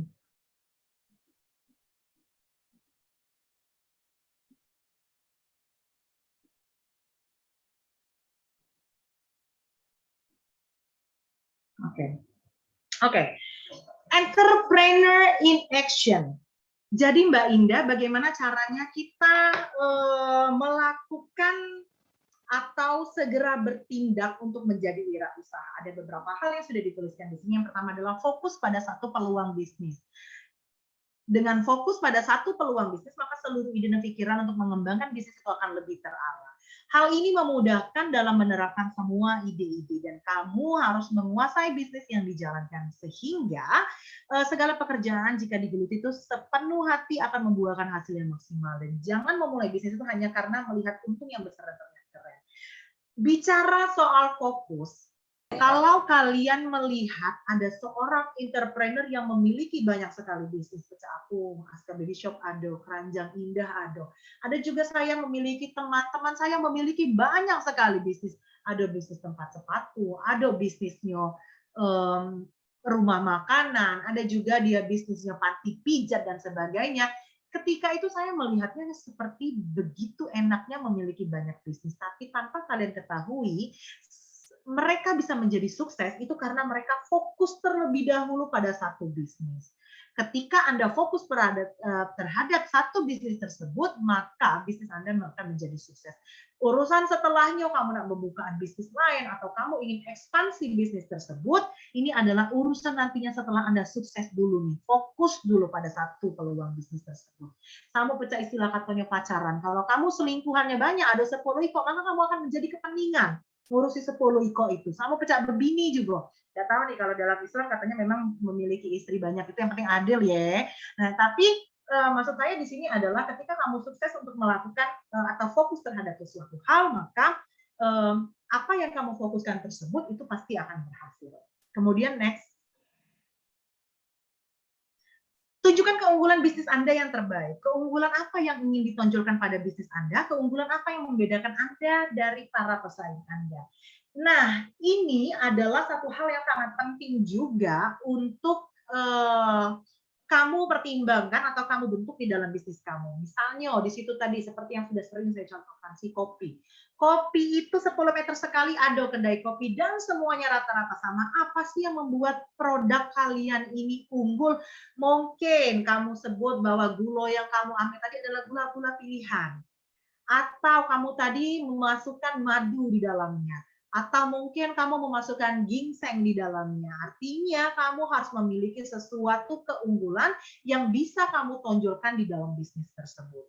Kemudian kerja keras. Usaha apapun itu tidak akan bertahan dan berkembang tanpa adanya kerja keras. Tidak hanya wirausaha. Semua hal di dunia ini, bahkan kalau misalnya kamu bekerja sebagai dokter, atau kamu bekerja sebagai guru, atau kamu menjadi apapun di dunia ini harus dilandasi dulu dengan kerja keras. Tidak ada kesuksesan yang datang untuk Anda yang pemalas. Tidak kate. Kesuksesan itu selalu datang untuk Anda yang selalu mau untuk bekerja keras. Kemudian lanjut. Oke.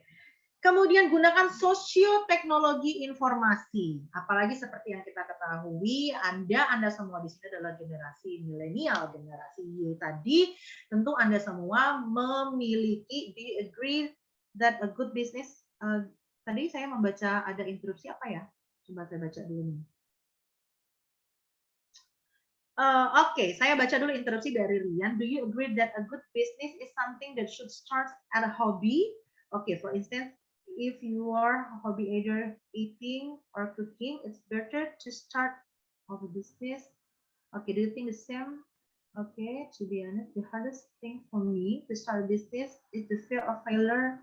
Okay, especially for the beginner with low budget. Okay, saya lebih senang menanggapi pertanyaan seperti ini dibandingkan dengan kita melulu melihat PowerPoint ini, karena PowerPoint ini biasanya membuat Anda mengantuk. Aku juga yang menjelaskan di sini capek berbuih-buih mulut. Jadi kalau misalnya ada yang berdiskusi begini, saya sangat suka sekali. Kalau misalnya ada sesuatu yang ingin Anda tanyakan, kamu nanya ke mantan pacar aku-akuan, kaki jawab dulu di sini. Oke, apakah Anda setuju Mbak Indah dengan melakukan bisnis itu harus dimulai dengan hobi? Sangat setuju sekali. Jadi seperti yang sudah saya bilang tadi, kalau kamu menjalani bisnis dengan hobi, ini akan membuat kamu menjadi mudah untuk menjalani segala sesuatunya.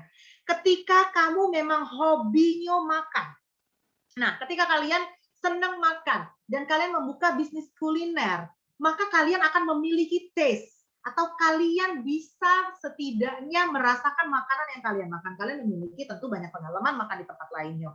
Atau kalian hobi masak, kalian juga membuka restoran yang tukang masaknya itu adalah kalian sendiri, biasanya lebih sukses. Ini adalah pengalaman pribadi adik aku yang memiliki bisnis rumah makan. Jadi adikku ini juga kebetulan entrepreneur juga, walaupun dia seorang dokter.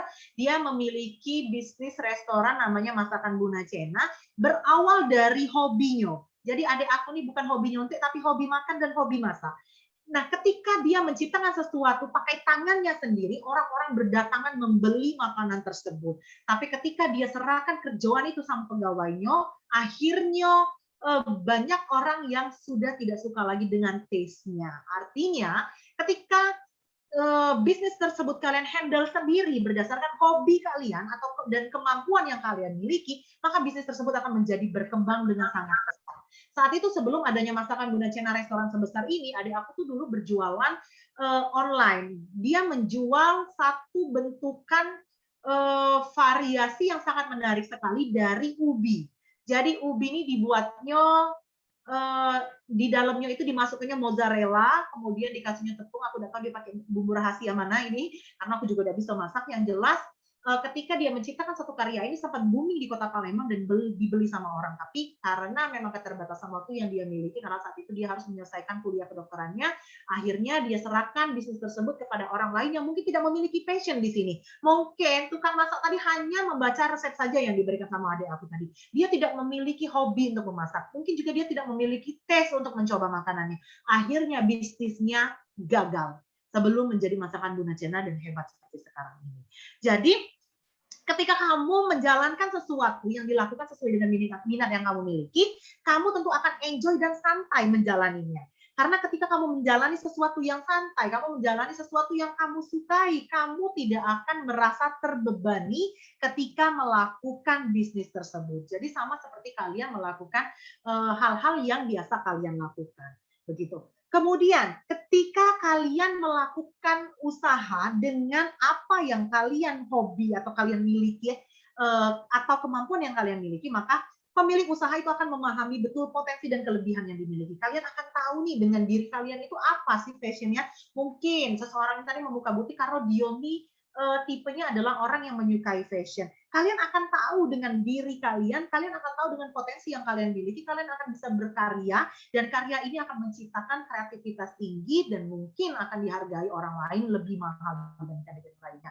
Kemudian juga goals akan tercapai. Ketika kalian mengejar mimpi kalian di awal, kadang-kadang ya kita nih yang namanya hobi yang sering kita lakukan itu kadang-kadang masuk ke dalam mimpi. Dan ketika mimpi itu sudah mulai di dalam sana, kamu akan memiliki kepuasan tersendiri dan kamu juga bisa membangun sesuatu untuk mensukseskan diri. Yang artinya goals kamu akan lebih cepat tercapai begitu.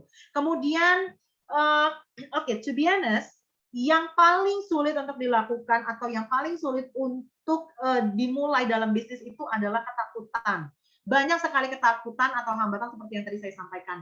Ketakutan kalau tidak punya modal, ketakutan kalau tidak punya waktu, ketakutan untuk produk tersebut ketika mereka kenalkan ke orang lain itu gagal. Nah, seperti yang sudah saya jelaskan lagi, seorang entrepreneur itu harus siap gagal. Kalau kalian tidak siap gagal, maka jangan jadi entrepreneur. Jadilah pegawai yang cuma ditok digaji bulanan baik.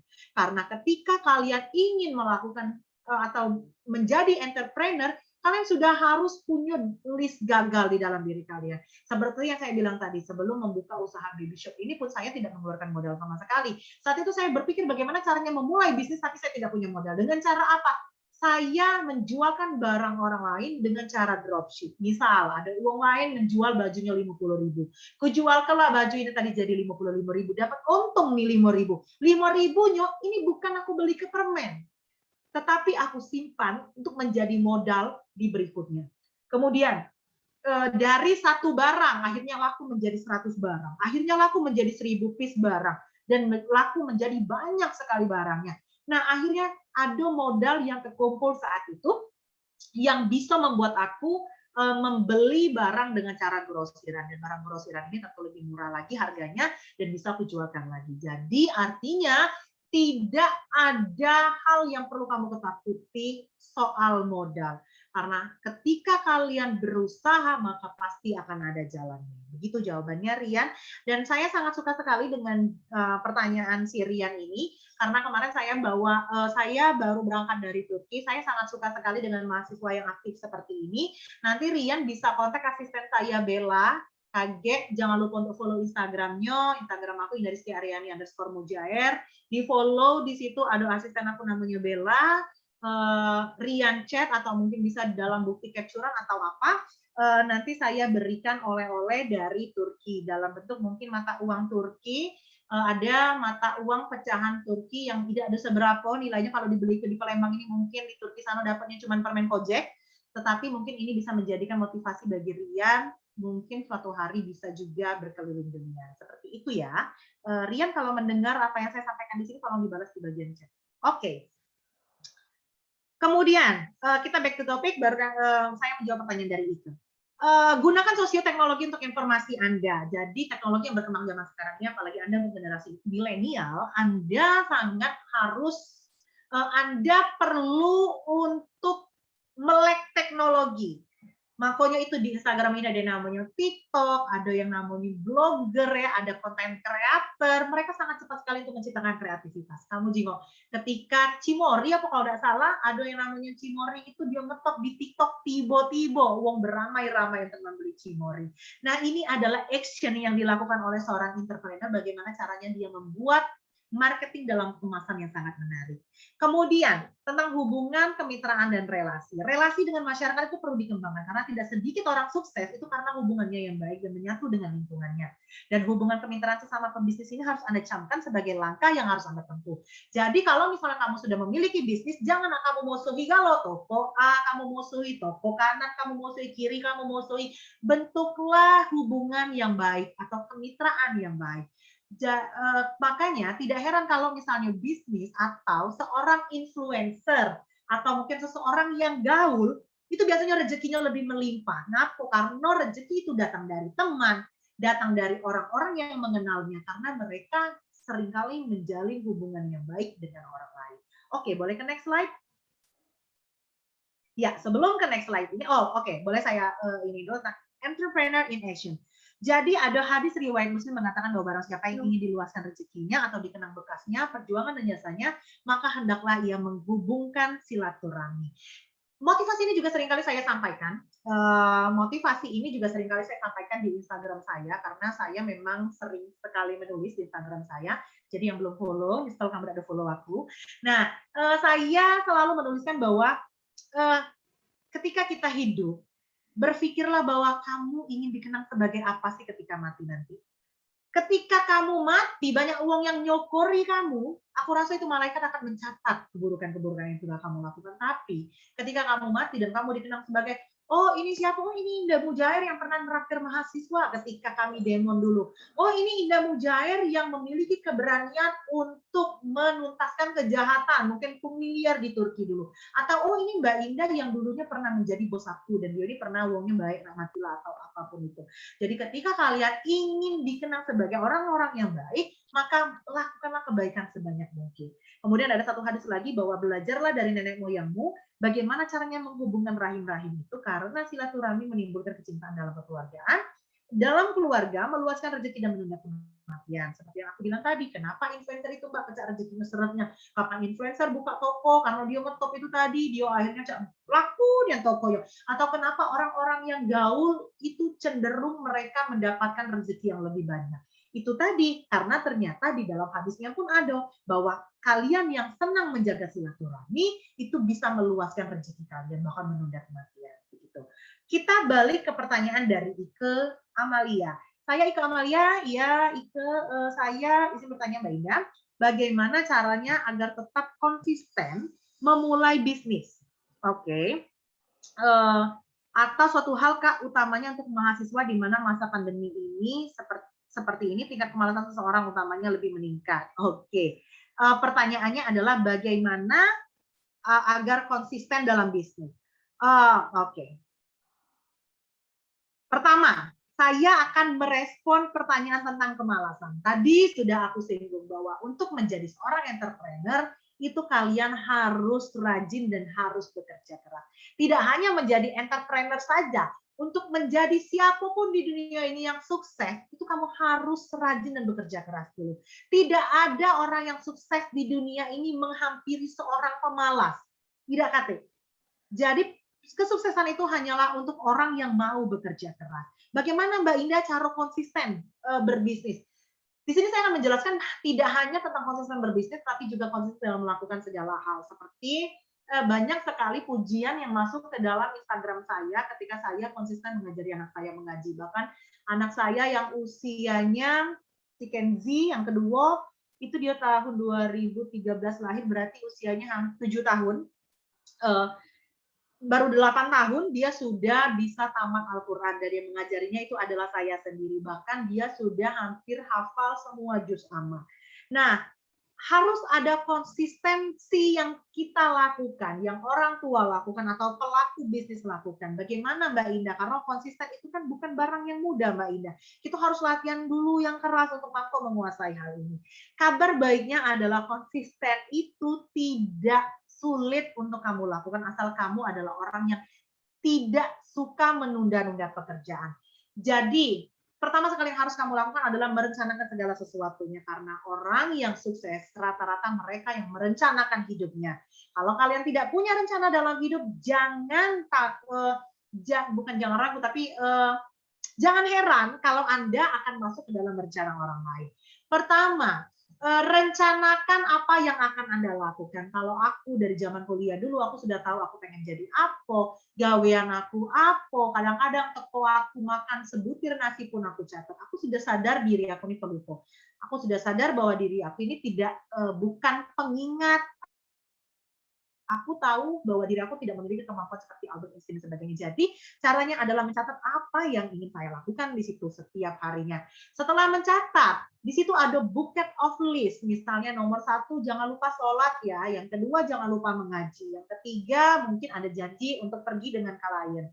Yang keempat, mungkin kita ingin memulai bisnis. Yang pertama sekali harus dilakukan adalah membuat banner dan sebagainya. Dan yang kedua, yang harus kita lakukan itu adalah jangan suka untuk menunda-nunda pekerjaan. Don't wait until tomorrow. Do it now. Lakukan hal ini sekarang. Kalau Anda terus menunda pekerjaan, rezeki itu akan bisa diambil orang lain. Anda pernah mendengar pepatah mengatakan bahwa jangan bangun siang. Kalau bangun siang, rezekinya dipatok sama ayam. Agak tidak masuk akal.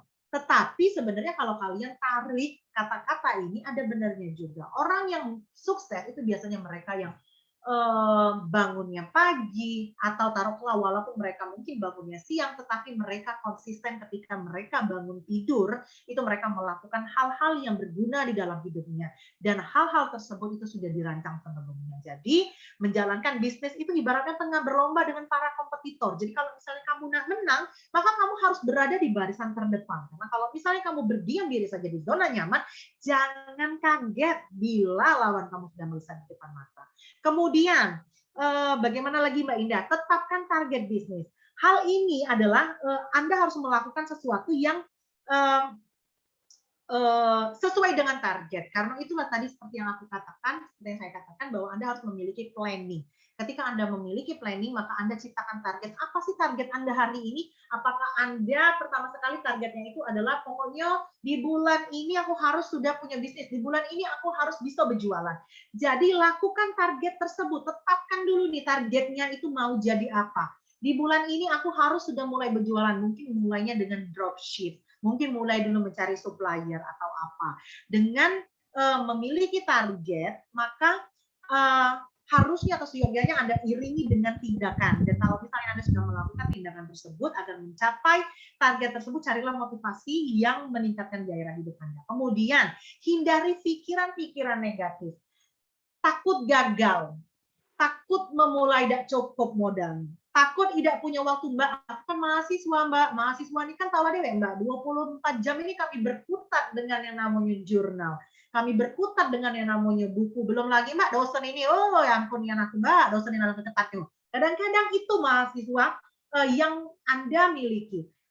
Hilangkan rasa takut. Jalani dulu nih, hilangkan dulu perasaan-perasaan negatif. Jalani terlebih dahulu.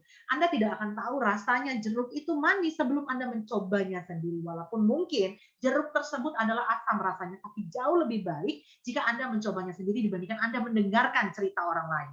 Begitu. Makanya harus hindari pikiran negatif. Berkumpullah dengan orang-orang yang positif. Ketika Anda berkumpul dengan tukang parfum, maka Anda akan wangi baunya. Tapi kalau kamu berkumpul dengan uang yang biasanya mengeruk sampah misalnya, maka Anda juga akan tercium bau sampahnya begitu. Kemudian timbulkan ide-ide baru. Seorang pengusaha itu tadi dituntut untuk kreatif. Kalau saya sebelum tidur, zaman dulu belum ada handphone, saya selalu mencatat segala sesuatunya di buku. Saya perlu buku di samping saya untuk mencatat apapun mimpi, apapun yang akan saya lakukan besok dan ide. Nah, kalau sekarang karena sudah ada yang namanya handphone, note aku nih penuh nih ratusan jumlahnya dengan ide-ide dan mimpi-mimpi. Kadang-kadang aku menuliskan sesuatu, kata-kata motivasi atau apapun itu aku tuliskan di dalam note aku. Yang artinya ide-ide baru ini harus kita tuliskan agar ide-ide baru ini bisa kita realisasikan. Dan kemudian yang terakhir tipsnya adalah bagaimana caranya kamu berkomitmen dan kamu berdedikasi. Nah, dengan komitmen, ketika Anda berkomitmen dulu pada diri Anda, oke, aku harus komitmen bulan ini minimal pencapaian hasil dagang aku adalah 1 juta. Ketika kamu mengkomitmenkan diri kamu dan kamu berdedikasi ke diri kamu, berupaya sebaik mungkin, maka insya Allah segala sesuatunya itu akan ada jalannya. Seperti itu. Oke. Kemudian masih ada beberapa pertanyaan lagi. Boleh slide selanjutnya? Oke. Entrepreneur yang sukses itu pasti melewati berbagai macam jalan terlebih dahulu. Yang pertama sekali itu adalah mindset. Mindset atau pikiran Anda itu sudah harus dipenuhi dulu dengan hal-hal yang positif, harus sudah dipenuhi dengan ilmu. Naik ke tingkat selanjutnya itu adalah science. Dan kemudian sudah memiliki nih dalam pikiran sudah ada keinginan untuk berwirausaha, kemudian juga sudah ada nih ilmunya. Seperti yang sedang kita lakukan sekarang ini kan namanya ini bukan penerapan ilmu tapi mencari ilmu atau belajar. Nah, setelah ini apa yang harus Anda lakukan? Action. Mulai sekarang juga. Berpikirlah dengan baik bisnis apa yang akan Anda mulai sekarang juga. Kamu mungkin tidak percaya dengan Aska Baby Shop. Aska Baby Shop itu dimulai dari toko online yang berhubungan dari WA. Saya invite teman-teman saya untuk masuk ke dalam WA, saya kirimkan foto-foto barang, kemudian mereka komen, oh saya mau barang ini enggak, dulu zaman dulu masih BlackBerry. Aku mau order yang A, aku mau order yang B, nah kemudian dari situ memiliki bisnis untuk membeli barang grosiran dan saya membuka toko kecil itu di kamar pembantu yang cuman 2x3 meter mungkin kecilnya. Nah di sana aku tumpuk ke barang-barang, kemudian ada uang yang sih kok dua datang, kepengen ngelihat jualan legging, pertama sekali dulu jualan legging, karena legging itu murah sekali, modalnya hanya 16.000 rasanya kalau tidak salah modalnya saat itu 16 atau 15.000, jadi cuma itu yang bisa aku beli grosiran. Dan saat itu ternyata banyak nih orang berdatangan kepengen beli legging, coba lihat dong Indah leggingnya. Ketika melayani uang lain itu beratnya minta ampun, dan untuk kalian ketahui yang jadi tukang packing itu adalah saya, yang jadi admin itu adalah saya, yang jadi kasir adalah saya, tukang nganternya atau gojek adalah laki aku dewe. Jadi laki aku saat itu suami saya adalah lurah Demang Lebar Daun. Saat itu saya ingat sekali ada pertengkaran kami saat itu kecil dan pertengkaran. Dek, kira-kira ini untung legging ini berapa? Satu piece itu untungnya Rp5.000. Untungnya Rp5.000, aku kau suruh kudu kilir, akulah sudah habis minyak, belum lagi habis waktu. Saat itu suami saya berkata seperti itu. Tapi apa yang saya bilang? Saya katakan kepada dia, bisnis itu dari hal kecil dulu. Tidak ada bisnis yang tiba-tiba menjadi besar sekali. Bisnis itu selalu dimulai dari yang kecil-kecil. Jadi saya bilang ke suami saya, sabar ya, ketika kita melakukan kerja keras dan sesuai dengan hati kita, itu pasti akan ada value Tuhan. Nah, setelah dari situ suami saya akhirnya mau untuk membawa atau mengirimkan barang-barang tersebut, dan akhirnya saya bisa memperkerjakan 1 orang, 2 admin, saat itu 3 admin, sampai dengan saya menyewa 1 ruko besar, dan kemudian saya sampai mengerjakan 70 orang karyawan. Sebegitu pesatnya perkembangan bisnis saya ketika saya memang melakukan action. Dan setelah action barulah ada yang namanya sukses. Jadi tidak akan bisa sukses kalau misalnya kamu tidak mulai dari sekarang. Gitu. Kemudian Ade Mei Juan. Oke, saya balik lagi ke pertanyaan yang ada di chat. Saya Ade Mei Juan izin bertanya ke Indah, bagaimana pendapat Indah mengenai strategi yang tepat, strategi bisnis ya berarti ya. Oke, dikala banyak saingan yang sama, banyak pesaing yang sama. Terus dan bagaimana caranya mengukur efektivitas promosi yang telah digunakan untuk dalam pemasaran tersebut. Oke. Cara mengatasi persaingan dalam berbisnis. Ada banyak hal sebenarnya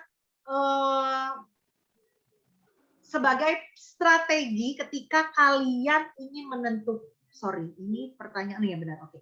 Mengenai strategi dalam menentukan titik penjualan yang banyak. Oke, ada banyak strategi yang bisa kamu lakukan. Tentu dengan kreativitas dan inovasi. Seperti yang tadi saya sudah jelaskan tentang kopi. Bagaimana Mbak Indah bagaimana caranya kalian menciptakan suatu produk yang berbeda dibandingkan dengan produk lain. Ketika kalian memiliki strategi tersebut, ketika kalian bisa membuat produk tersebut atau atau menjadikan produk tersebut berinovasi, berkembang di antara yang lainnya, berbeda di antara yang lainnya. Misalnya daster. Kalau zaman dulu kan yang namanya daster itu selalu dasternya identiknya dengan batik. Dan kadang daster itu size-nya itu tidak nyaman dipakai, kekecilan. Sementara kalau namanya daster kan kita pengen daster itu pasti yang size-nya besar. Kemudian bagaimana strateginya Mbak Ina? Ciptakan daster yang size-nya jumbo sampai dengan 5XL. Ada juga yang menciptakan daster itu bentuknya sama pecak baju nak pergi. Jadi ibarat kata kita di depan suami tetap menjadi cantik dengan memakai daster murah rumahan yang harganya murah. Nah, setelah kalian melakukan beberapa inovasi terhadap produk tersebut, baru kalian lihat seberapa efektifnya produk tersebut diterima oleh masyarakat. Jadi bagaimana cara mengukur efektivitas promo yang digunakan oleh dalam pemasaran produk tersebut ketika produk tersebut disenangi oleh beberapa orang dan selalu terjadi repeat order, orang-orang itu senang dengan produk yang Anda jualkan, maka produk tersebut akan menjadi produk yang viral di pasaran, dan ini adalah indikasi bahwa produk tersebut akhirnya menjadi berhasil dan sukses di masyarakat seperti itu. Oke, lanjut slide-nya. Waduh, lanjut. Oke. Tahap memulai atau melakukan wirausaha. Tahap di mana, oke, by the way, saya juga masih akan memberikan, mungkin ada 2 lagi yang saya berikan souvenir untuk pertanyaan yang menarik ya. Oke, tahap memulai. Tahap di mana seseorang ini berniat untuk melakukan usaha, mempersiapkan segala sesuatu yang diperlukan, diawali dengan melihat peluang usaha baru yang memungkinkan untuk membuka usaha baru. Tahap dimulai ini adalah tahap yang paling berat ketika melakukan bisnis, karena kadang-kadang dengan tahap yang memulai segala sesuatunya ini banyak sekali setan yang ada di dalam tubuh kita. Nah, kadang-kadang dalam memulai segala sesuatunya ini ada hal-hal yang menjadikan kita malas. Ini masih ini ya. Oke. Menjadikan kita malas untuk melakukan hal tersebut. Kemudian lanjut. Sebentar, ini kenapa seperti ini? Saya lagi kehilangan arah. Oke.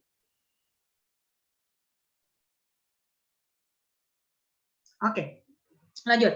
Kemudian 2, tahap melaksanakan usaha. Jadi setelah memulai, kita baru melaksanakan usaha. Tahap ini adalah seorang entrepreneur itu mengelola berbagai aspek yang terkait dengan usahanya, mencakup aspek-aspek. Jadi sumber daya manusia, kemudian kepemilikan, organisasi, kepemimpinan, dan itu bagaimana mengambil risiko, atau mengambil keputusan pemasaran, melakukan evaluasi. Jadi hal-hal yang tadi saya sebutkan adalah hal-hal yang sangat berpengaruh dalam melaksanakan usaha. Dan seperti yang saya katakan tadi, bahwa kalian akan belajar hal ini itu dari praktek, bukan dari sekolahan. Bagaimana caranya memimpin, bagaimana caranya mengambil resiko, bagaimana caranya mengambil keputusan, dan bagaimana caranya marketing atau melakukan pemasaran, juga kemudian melakukan evaluasi dengan cara mungkin berdiskusi dengan orang lain. Kemudian lanjut slide 3, selanjutnya. Ketiga, ini juga adalah tahap yang berat sekali di dalam usaha, karena mempertahankan usaha, tahap di mana entrepreneurship itu berdasarkan hasil yang telah dicapai, melakukan analisis perkembangan yang dicapai untuk ditindaklanjuti sesuai dengan kondisi yang dihadapi. Oke, sering kali kita mendengar pepatah mengatakan bahwa mempertahankan itu jauh lebih sulit dibandingkan dengan merebut. Benar. Ya, begitu ya pepatahnya ya. Jadi ketika kalian sudah berada di tahap enak, sukses sudah jalan, autopilot, bisnisnya sudah mulai lancar, tokonya ini sudah mulai ado, sudah mulai bergema, kalian mungkin sudah menggunakan jasa-jasa selebgram, influencer untuk mengiklankan atau mempromosikan produk Anda. Kemudian mempertahankan usaha itu akan menjadi hal yang paling sulit, karena tiba-tiba akan ada banyak sekali usaha-usaha yang berjamuran yang kadang-kadang malah meniru usaha Anda. Nah, tahap ini adalah tahap yang paling penting untuk melakukan inovasi produk, atau bahkan Anda juga mungkin bisa melakukan ekspansi produk sehingga produk Anda akan dikenal oleh banyak masyarakat. Begitu. Kemudian lanjut. Mengembangkan usaha, tahap di mana hasil yang diperoleh positif, mengalami perkembangan dan dapat bertahan, maka peluasan usaha menjadi salah satu pilihan yang mungkin diambil. Mengembangkan usaha ini adalah ekspansi yang tadi saya sebutkan, tetapi dalam melakukan ekspansi, Anda juga harus berhati-hati sendiri. Karena tadi di tahap ketiga mempertahankan itu, banyak sekali perusahaan yang hancur. Rata-rata kalau saya tidak salah, bisnis itu 5 tahun itu banyak sekali orang-orang yang tidak bisa mempertahankan bisnisnya. Jadi sebelum mengembangkan usaha itu kadang-kadang ada yang namanya siklus bisnis. Jadi ada beberapa siklus bisnis yang mungkin nanti akan saya jelaskan ketika kalau misalnya ada waktu. Jadi ada yang namanya tahap decline. Ketika tahapan itu perusahaan tersebut memiliki 2 hal atau berkesempatan untuk melakukan 2 hal, yakni yang pertama bangkrut atau yang kedua mengembangkan usahanya atau rebirth. Seperti yang saya lakukan kepada Asker Baby Shop itu reborn atau akan lahir kembali. Nah, dan ini tidak gampang. Kalian harus memiliki kekuatan yang ekstra otomatis. Kalian harus memiliki kreativitas yang lebih tinggi bagaimana caranya membuat orang-orang lain itu tertarik lagi dengan apa yang Anda miliki. Saya lupa ada satu perusahaan juga rasanya yang saat itu diambil oleh siapa ya, saya lupa. Yang jelas ada bisnis itu yang kadang-kadang kalau misalnya sudah diambil sama orang lain, itu justru bisnisnya dia akan berkembang lagi. Dan ini adalah salah satu bentuk dari ekspansi atau mengembangkan usaha. Next. Oke, keuntungan dan kerugian menjadi wirausaha. Keuntungannya ada 3 hal, kerugiannya ada 3 hal. Padahal banyak sebenarnya kerugiannya. Ruginya pasti rugi waktu. Seperti yang saya sudah pernah menjadi wirausaha sukses dan berhasil. Yang seperti saya tadi bilang, saya sudah pernah katakan kepada Anda, saya pernah mendapatkan uang 1 miliar saya itu di usia yang sangat muda sekali. Bahkan, mungkin you don't believe, saya bahkan pernah membeli emas itu hampir sepeti. Nilai emas saya ini kira-kira di dalamnya ada uang pacar, tapi emasnya sudah dijualkan semua ketika saya ekspansi bisnis saat itu. Saya mengumpulkan emas itu sampai dengan 1 kotak dan itu nilainya 1 miliar lebih. Itu adalah dari hasil kerja keras saya sendiri. Tetapi ada yang saya korbankan, yakni apa waktu, tenaga dan pikiran termasuk keluarga. Dan saat itu saya merasa oke, mungkin this is the time, jadi ini adalah waktunya untuk saya mungkin tidak terlalu sibuk karena memang seseorang yang sukses itu pasti adalah orang-orang yang sibuk begitu. Nah, keuntungannya apa saja Mbak Indah? Untuk menjadi bos, keuntungannya kamu akan menjadi bos pada usaha yang dikelola. Siapa sih yang tidak senang kalau dipanggil bos? Siapa sih yang tidak bangga ketika menjadi seorang pemimpin dan sanggup membayar karyawannya? Kemudian keuntungannya lain adalah mandiri dalam berkreasi dan berinovasi. Anda berdiri atas diri Anda sendiri, bukan karena orang tua Anda yang hebat. Anda memiliki kemampuan dan diakui sebagai kemampuan Anda sendiri. Dan kemudian sepenuhnya mengelola keuangan usahanya. Seperti yang saya lakukan. Ketika saya memiliki uang, maka suami saya tidak bisa untuk ikut campur. Duit aku nian, bisnis aku nian. Nah, ketika Anda menjadi seseorang yang sukses dalam wirausaha, sepenuhnya Anda bisa mengelola keuangan Anda sendiri. Tapi kerugiannya juga banyak sekali, yakni memberikan pengorbanan personal yang berlebihan, seperti yang saya bilang tadi, bahwa saya mengorbankan waktu, tenaga, dan sebagainya, bahkan keluarga. Kemudian menanggung beban tanggung jawab bisnis secara mandiri, bukan orang lain yang bertanggung jawab dengan wirausaha tersebut, bukan partner Anda, bukan karyawan Anda, bukan orang tua Anda, tetapi Anda sendiri yang memiliki tanggung jawab. Kemudian menanggung beban keuangan perusahaan dengan seluruh harta kekayaan. Nah, kamu tentu akan menanggung beban keuangan tersebut perusahaannya seluruh dengan harta kekayaannya. Iyo kalau untung, tapi kalau rugi, maka kalian yang akan menanggung kerugian tersebut. Oke, lanjut. Bisnis. Jadi di sini bagus sekali sudah disingkat oleh tim. Di sini bisnis itu adalah B-nya dari berbasis ilmu pengetahuan, I-nya inovatif, S-nya strategi, N-nya niat yang kuat, I-nya informasi dan teknologi, dan S-nya itu adalah support. Jadi kurang lebih seperti ini pembahasan bisnis kita. Dan saya akan kembali ke chat, ada beberapa pertanyaan lagi yang akan saya tanggapi.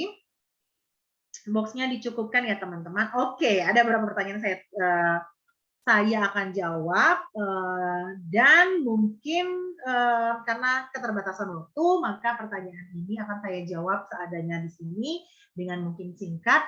Kemudian ada lagi yang saya ingin sampaikan adalah kalau kalian menjadi follower saya atau saya menyebut panggilan kesayangan untuk netizen saya itu adalah Netiun, lebih berbeda dibandingkan dengan orang lain. Saya juga ingin memberikan hadiah kepada orang-orang. Saya senang sekali dengan mahasiswa UIN ini yang sangat aktif sekali untuk bertanya. Nah, untuk kamu semua yang memiliki Instagram, silakan capture ketika saya berbicara, atau lebih baik untuk divideokan kata-kata mana yang menarik.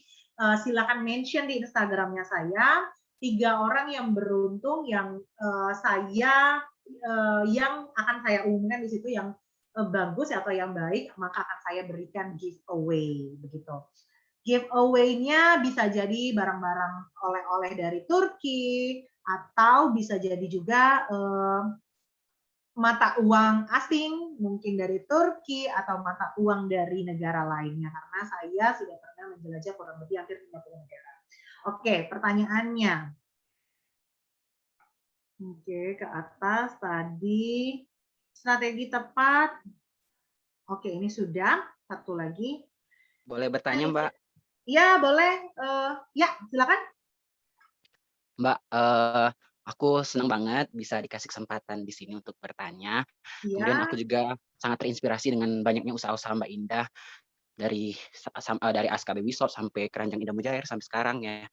Yang ingin saya tanyakan itu ketika bisnis kita berada di puncaknya nih, lagi happening bisnis kita itu. Bisa dikatakan kalau istilah Mbak itu kalau nggak salah ada growth stage atau maturity stage atau apalah itu yang bisnis cycle waktu pernah Mbak Indah jelaskan di Instagram Mbak. Betul. Wah, ternyata yang netizen saya ya. Oke, dengan siapa tadi namanya sayang? Rian. Oh, Rian yang tadi. Nah, terus apa yang harus kita lakukan ketika ada di stage itu? Apakah kita harus langsung mengekspansi tentunya dengan resiko modal besar, resikonya juga besar, atau kita tetap konsisten dengan usaha kita, tapi tadi resikonya juga pasti dimakan zaman produk-produk kita. Oke. Itu pertanyaan pertama, dan pertanyaan kedua ini mungkin relate. Kira-kira. Jadi sebentar, pertanyaan pertama tadi apa? Jadi apa? Mana yang harus kita lakukan antara dua pilihan itu? Kita tetap konsisten dengan produk kita, atau kita langsung ekspansi nih bisnis kita gitu. Ketika bisnis kita itu ada di stage yang tadi Mbak, yang lagi happening gitu. Nah, terus pertanyaan kedua ini mungkin agak relate. Kira-kira kapan sih waktu yang tepat untuk kita itu ekspansi gitu? Kita sudah yakin bahwasanya this is the right time untuk expand our business kayak itu. Itu sih Mbak. Aku makasih banget udah dikasih kesempatan. Terima kasih juga buat panitia. Oke, ini pertanyaan juga yang sangat bagus sekali dari Rian. Sepertinya Rian ini adalah netizen saya yang sangat aktif sekali bertanya tentang bisnis, dan saya doakan semoga suatu hari Rian bisa melebihi saya minimal gitu. Oke. Ada cerita yang sangat bagus sekali tentang life cycle bisnis, dan memang pernah saya jelaskan di Instagram saya. Jadi bisnis itu tadi kalau tidak salah saya minta kepada moderator untuk menunjukkan ya, bisa nggak? Tolong, ada kemarin Bella kirim slideshow gitu. Ada nggak sih? Ya, ada. Yang kemarin? Nah, ini. Oke. Ini ada 5 tahapan siklus hidup. Nah, ini sangat bagus sekali. Jadi di dalam bisnis itu ada beberapa tahapan yang akan kamu lalui. Pertama sekali itu adalah idea atau tahap perkenalan atau introduction. Jadi sesuai dengan namanya, tahapan ini adalah tahapan perkenalan yang akan menjadi cikal bakal suatu siklus hidup. Dan awalnya ini pasti dimulai dengan sangat sulit sekali karena ada banyak sekali ketakutan di diri Anda untuk memulai sebuah bisnis ini. Bisnis apa yang harus Anda lakukan? Anda takut tidak memiliki modal, Anda takut produk Anda tidak diterima oleh orang lain. Dan kemudian setelah Anda melewati dari tahap ide, yang artinya Anda kemudian memiliki hal yang bisa dijadikan bisnis. Artinya Anda sudah tahu nih bisnis ini mau dijadikan apa. Kemudian berkembanglah dari ide tadi menjadi startup atau memulai seperti di film Korea kemarin ya. Yang mana tim Damosan, aduh siapa sih namanya, Nandosan ya, dan tim apa yang satu lagi. Oke, di startup ini adalah fokus Anda itu adalah pasar serta penawaran. Bagaimana Anda membuat produk Anda ini bisa menjadi produk yang dikenal oleh masyarakat. Anda mulai menawarkan produk ini ke banyak orang lainnya. Anda mulai mengatur bisnis Anda sedemikian rupanya. Anda mulai menciptakan yang namanya marketing dengan cara apa Mbak Indah? Mungkin dengan cara memperkenalkan produk tersebut melalui influencer atau selebgram, atau mungkin Anda berduyun-duyun memberikan gratisan atau contoh produk, example kepada orang-orang lain untuk mencoba. Dan dalam prosesnya Anda akan mengutak-atik produk tersebut. Jadi kalau misalnya Anda memberikan sampel gratis nih untuk makanan, misalnya Anda tadi membuka sebuah toko ayam, kemudian Anda cicip kepada teman-teman secara gratisan, Anda pasti rugi terlebih dahulu, kemudian ditanyakan kepada teman-temannya, apa nih yang kurang dari produk ini? Oh, mungkin produk ini kurang masin, kurang pedas, kurang garing, dan sebagainya. Nah, ini akan menjadi masukan untuk Anda, yang akhirnya ini adalah umpan balik dan awal dari pelanggan juga permintaan pasar. Dan Anda tentu akan memperbaiki produk tersebut agar produk tersebut diterima oleh pelanggan. Dan akhirnya terciptalah permintaan pasar terhadap barang-barang atau produk yang Anda ciptakan. Di dalam tahap ini terdapat uang masuk tetapi tidak menguntungkan. Kemudian penjualannya juga bersifat sporadis dan tidak konsisten. Artinya Anda tidak bisa menebak-nebak apakah hari ini akan laku banyak, besok akan laku lebih banyak, karena dia semacam kejutan seperti itu. Kemudian sebagian besar juga pengusaha dalam tahapan ini melakukan tugas mereka dan sudah tahu nih, sudah belajar dalam tahapan ini mana yang tidak bagus. Misalnya kalian bagusnya itu memperkerjakan karyawan seberapa banyaknya. Mungkin di dalam satu restoran kecil hanya cukup 2-3 karyawan saja, atau mungkin Anda hanya memiliki 2-3 karyawan saja, Anda ingin menambah karyawan saja. Jadi di dalam tahap startup ini ada banyak sekali ilmu yang kalian pelajari, dan seringkali waktu akan terbuang lebih banyak karena Anda akan mencoba sesuatu, mencoba dan terus mencoba, belajar bagaimana melakukan sesuatu, dan sementara juga Anda tidak memiliki uang yang cukup untuk perkerjakan banyak orang. Jadi sama seperti yang aku ceritakan tadi, tahap startup ini dimulai dengan seperti tadi yang aku bilang, suami saya yang tukang antar Gojeknya, saya yang tukang menjadi adminnya, saya menjadi kasirnya dan sebagainya. Dan di saat ini adalah masa di mana Anda belajar, di mana Anda menguasai ilmu bisnis. Karena itulah kalau katanya seorang leader itu adalah seorang followers. Jadi Anda bisa mencapai suatu meja kepemimpinan itu sebab Anda juga pernah memimpin diri Anda sendiri. Kemudian untuk fokus pada tahap ini tentu Anda harus memikirkan sistem pemasaran, kemudian penjualan dengan produk yang sudah harus difikirkan apakah produk tersebut disenangi oleh masyarakat banyak begitu. Kemudian setelah dari startup akan ada tahapan selanjutnya yakni growth atau pertumbuhan dan bertahan.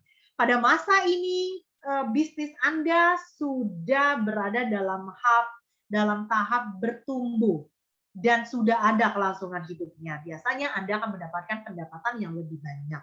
Dan ini sudah bisa membayar biaya-biaya operasional, mungkin biaya-biaya pegawai yang lebih banyak, bahkan Anda juga mungkin bisa menyimpan sejumlah modal untuk membuka peluang bisnis yang baru. Dalam fase ini, Anda bisa beroperasi dengan baik dan mempertahankan keuntungan yang sehat. Namun, pada tahapan ini adalah tahapan di mana akan ada banyak orang itu ngeker, ibarat kata. Dijingoknya nih, pecahnya bisnis Buddha ini sudah tumbuh, sukses, kemarin dari Saro tiba-tiba jadi hebat, ternyata lemah ya berjualan daster, oh ternyata lemah ya berjualan baju bayi, ternyata lemah berjualan kopi. Nah di sana Anda akan menemukan banyak sekali kompetitor dari bermacam-macam dari kerak bumi inilah keluar ya loh pokoknya. Nah dalam pengalaman ini biasanya yang paling banyak terjadi itu adalah penjualan Anda akan bagus, profit Anda juga berada pada titik tertinggi sepanjang masa. Jadi Anda sudah merasa nih bisnisnya sudah bisa menjadi autopilot. Beberapa bisnis biasanya dalam tahapan ini sudah menjadi autopilot. Seperti yang saya lakukan kemarin, saya sudah bisa berangkat ke luar negeri dan bisnis saya sudah bisa berjalan sendiri. Keuntungan yang saya dapatkan ibarat kata tuh sudah lumayan banyak sehingga menutupi banyak sekali biaya beban operasional. Dan bisnis akhirnya mendukung kehidupan Anda secara finansial. Dari yang tadinya aku udah bisa keluar negeri, akhirnya setelah berada usaha tadi di level grow ini, maka saya sudah bisa keluar negeri, saya sudah bisa mungkin sedikit bergaya, tapi ada permasalahan utama yang harus diperhatikan adalah apakah profitnya ini berhubungan langsung dengan kenyataan. Karena ada juga pemilik bisnis itu melakukan banyak sekali pekerjaan sendiri. Ada uang itu yang salah dalam berbisnis ketika mereka memperkerjakan dirinya sendiri, dan ini adalah tindakan salah. Ketika Anda sudah merasa bisnis Anda sudah grow, Anda harus memperkerjakan orang lain. Jangan jadikan Anda budak di dalam bisnis Anda sendiri. Jadi Anda bisa fokus untuk mengerjakan hal lainnya untuk terus dapat bertumbuh dan berkembang. Dan tahapan ini rata-rata usianya itu adalah 3 sampai dengan 5 tahun. Jadi kalau misalnya Anda sudah mati, kadang-kadang begini, ada bisnis yang mencapai maturity baru dia mati. Ada bisnis yang baru mencapai growth dia mati. Ada bisnis yang baru nak mulai startup, sudah mungkin kebudi oleh orang lain, atau mungkin ada banyak sekali hambatan merintangannya sehingga bisnis tersebut mati. Dan rata-rata pada usia 3 sampai dengan 5 tahun bisnis yang dalam masa tahapan growth ini mati begitu. Kemudian lalu naiklah ke tahapan selanjutnya, scale up. Apa itu scale up? Scale up ini adalah ekspansi, naik kelas. Nah, jika produk Anda sudah berada di pada posisi jajaran market leader, maka Anda sudah berada di posisi aman. Pada tahapan ini, biasanya Anda akan memperoleh putaran uang kas yang lebih cepat. Jadi duit masuk itu akan lebih cepat, permintaan pasar itu akan banyak, sehingga perkembangan produk, baik dari variasi produk, itu akan membuat Anda mengambil keputusan untuk ekspansi atau menambah cabang bisnis yang bisa dilakukan. Dan ini berkaitan sekali dengan pertanyaan Tian tadi tentang kapan waktu yang tepat untuk ekspansi. Jadi waktu yang tepat ketika ekspansi itu adalah scale up. Jangan dulu merasa puas pada bisnis tersebut. Nah, namun Anda juga harus bersikap realistis ya. Lihatlah sumber daya yang ada, mulai dari modal yang Anda miliki, pegawai yang Anda miliki, juga kemampuan, termasuk juga dalam hal itu waktu yang harus Anda pertimbangkan. Di tahapan ini ada banyak sekali tantangannya, misalnya bagaimana cara meningkatkan produk Anda agar tetap tidak lekang oleh waktu, bagaimana caranya meningkatkan diri agar bisa bersaing pada kompetisi pasar, kemudian manajemen akuntansi yang harus diperbaiki, kemudian bagaimana caranya Anda harus sudah memulai bisnis baru atau ekspansi bisnis Anda sehingga bisnis ini menjadi berkembang, atau juga menambah layanan atau produk yang baru, dan juga bisa memperluas bisnis seperti membuka cabang dan sebagainya. Jadi dalam tahapan ini adalah tahapan yang sesungguhnya paling tepat, tetapi seperti yang saya katakan tadi, bahwa Anda juga harus sadar diri, jangan sampai kamu lupa bahwa kamu tadi modalnya terbatas. Seperti yang saya lakukan, saya termasuk salah mengambil langkah. Karena saat itu seharusnya saya belum mengambil keputusan untuk ekspansi, tapi mungkin karena terlalu cepatnya saya pesatnya, dan saat itu saya tidak lagi memikirkan ekspansi yang dikeluarkan. Jadi saat itu Askabi Bisa pertama sekali dari garasi rumah yang kemudian dibuat besar sedikit, kemudian saya menyewa ruko yang harganya 30 juta 1 tahun. Di saat itu saya sudah bisa mendapatkan penghasilan ratusan juta, kemudian saya pindah lagi ke tempat yang lebih besar. Ruko itu kalau tidak salah saya sewa 100 juta lebih, rukonya 2 pintu, 5 tingkat, mahal tentu saja, dan saya ternyata membutuhkan banyak sekali karyawan. Dalam 1 bulan saya harus sebentar ya, saya mau cek dulu suami saya karena dokter giginya. Sebentar. Dokter gigi suruh datang sekarang.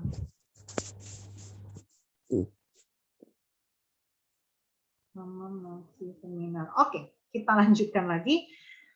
Kemarin saya terlalu cepat untuk melakukan ekspansi bisnis. Saya terlalu percaya diri, padahal saya tidak punya modal. Biaya yang saya keluarkan untuk untuk beban pegawai saja ada minimal 30 orang pegawai yang saya harus pekerjakan di situ. Kalau misalnya 1 orang pegawai saja saya gaji rata-rata 2 sampai dengan 3 juta, 2 dikalikan dengan 30 juta saja itu sudah harus mengeluarkan budget sebanyak 60 juta.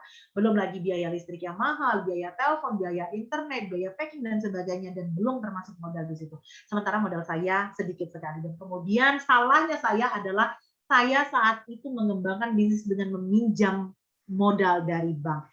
Dan pesan saya kepada adik-adik semua di sini, kalau kalian tidak memiliki kemampuan atau kalau bisnis kalian itu bukan merupakan bisnis yang kalian yakini 100% pasti berkembang dengan meningkatkan modal dari orang lain, maka jangan lakukan hal tersebut. Anggap hal ini adalah haram. Makanya di dalam Islam itu ada yang mengatakan bahwa riba itu haram, dan ini benar. Ketika Anda melakukan pinjaman uang modal kepada bank atau apa, rezeki Anda akan lebih seret begitu. Ini yang saya alami. Tapi kalau misalnya memang ada pinjaman modal dari saudara atau pinjaman modal kucuran uang dari orang tua dan sebagainya yang tidak membuat Anda tertekan, ini mungkin tidak masalah untuk dilakukan. Oke, jadi ini adalah menjawab pertanyaan yang kedua dari Rian. Kemudian ada lagi tahapan maturity atau tahapan selanjutnya, yakni mapan.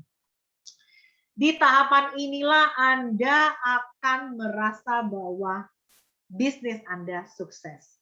Dan Anda bisa memperluas usaha Anda. Jadi di tahapan scale up Anda sudah boleh memperluas, apalagi di tahapan maturity. Di maturity ini Anda sudah mengibaskan laba yang sangat banyak sekali. Jadi Anda sudah bisa mempersiapkan perusahaan yang baru, kemudian Anda sudah bisa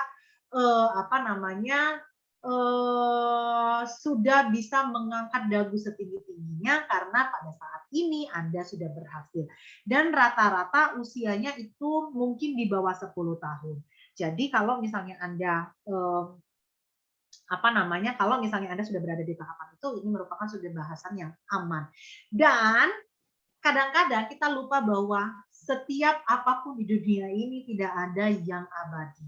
Setelah Anda masuk ke dalam tahap maturity, di bawah itu saya buat lifestyle of business, itu dari maturity yang paling maksimal, paling hebat tahapannya, kemudian akan ada tahapan yang dinamanya decline.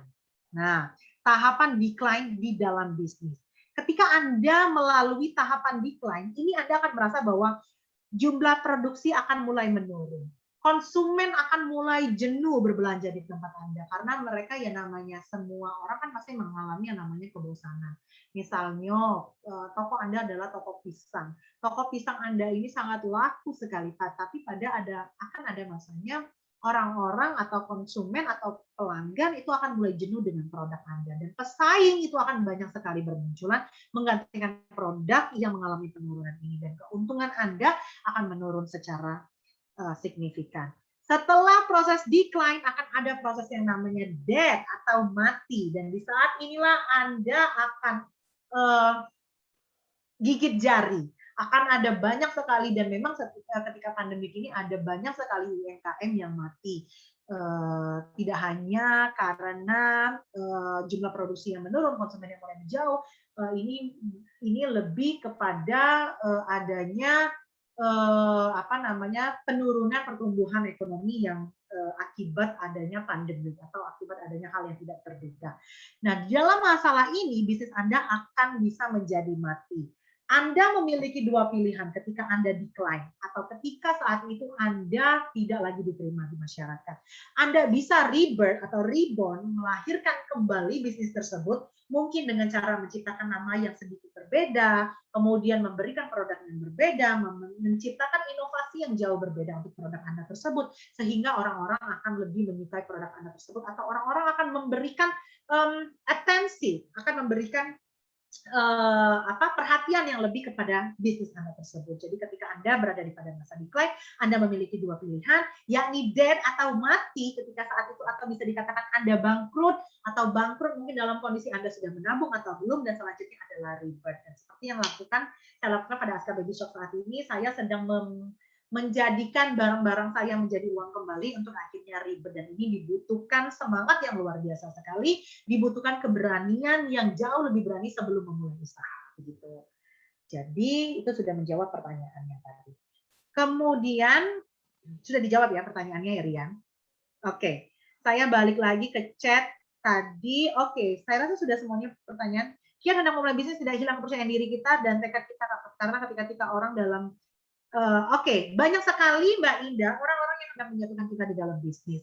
Kalian kuliah di Universitas Islam yang tentu tahu bahwa yang namanya iblis itu di dunia ini memang dihadirkan untuk menggoda dan mengganggu iman kita. Jadi selama kita masih percayai bahwa rezeki itu di tangan Tuhan, selama kita percayai bahwa apapun yang ada di dalam dunia ini tergantung dengan apa yang diberikan sama Tuhan, karena segala sesuatunya di dunia ini tidak akan ada daun yang jatuh sehelai pun jika bukan atas kehendak Tuhan. Jadi jangan pernah menghilangkan kepercayaan diri kalian dan tekad kalian untuk memulai bisnis. Ingat, bisnis yang baik itu adalah bukan bisnis yang dibicarakan, bukan bisnis yang dipelajari seperti saat sekarang ini, tetapi bisnis yang dimulai secepatnya. Saat ini juga, sekarang juga. Oke, saya tidak lupa untuk mengingatkan kepada adik-adik semua. Tadi saya baru memberikan satu souvenir, karena tadi pertanyaannya memang paling menarik sekali dari Ria. Dan untuk selanjutnya saya akan memberikan 3 lainnya kepada adik-adik yang 3 atau mungkin lebih daripada itu, kepada adik-adik yang mention nama saya, kemudian memvideokan bagian mana yang menurut Anda menarik, kemudian menaikkannya ke Instastory. Nah, dengan siapa lagi kamu bisa belajar ini? Saya tidak dibayar di sini untuk membuat Anda pintar, kurang-kurang saya memberikan Anda souvenir ini agar Anda termotivasi untuk menjadi lebih baik bahkan daripada saya. Jadi setelah dari sini, semangat terus, tingkatkan kepercayaan diri Anda, dan mulailah untuk berbisnis. Gitu. Silakan moderator.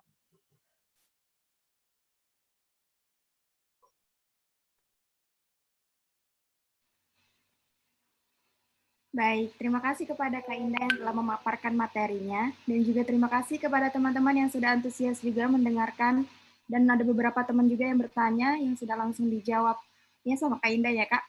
Iya. Dan alhamdulillah kita udah di penghujung acara dan materi telah dijelaskan sangat jelas dan juga lugas. Semoga teman-teman bisa dapat mengambil ilmunya. Sebelumnya boleh Kak Indah beri closing statement-nya Kak? Oke, karena saya mengisi motivasi bisnis ini dari UIN, tentu berbeda dengan nasihat yang saya sampaikan kepada mahasiswa di universitas lainnya.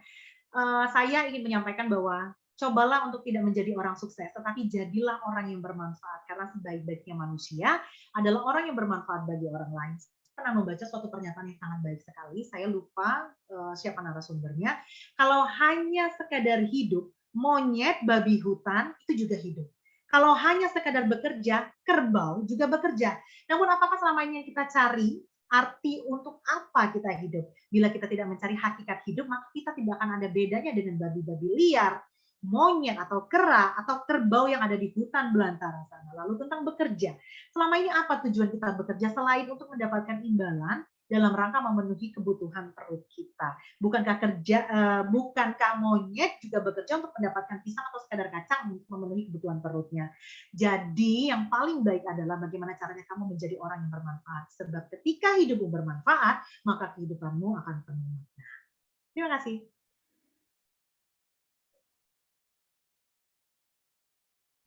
Baik, luar biasa sekali ya Kak untuk closing statement-nya. Untuk sebelum penutupan, teman-teman untuk menghidupkan kameranya karena kita akan dokumentasi terlebih dahulu ya.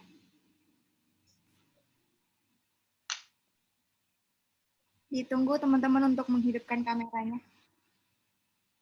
Oke, masih ada yang bertahan 62 orang. Wow, keren sekali teman-teman di sini ya. Oke, host bisa untuk screenshot.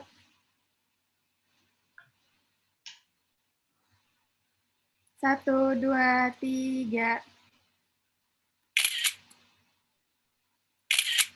Oke, lagi ya. 1, 2, 3. Oke, di slide ketiga juga. 1, 2, 3. Oke, terima kasih teman-teman. Sama-sama.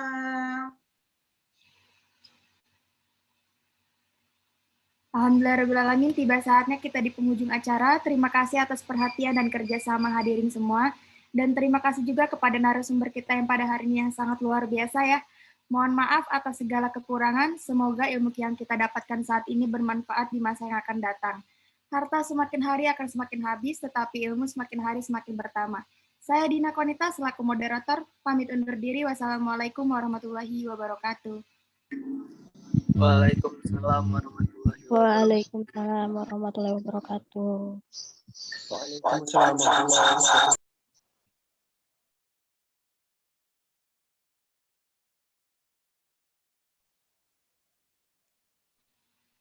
Terima kasih Kak Indah.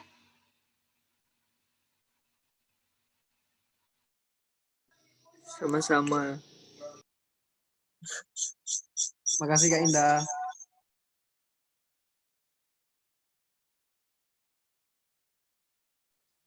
Terima kasih panitia.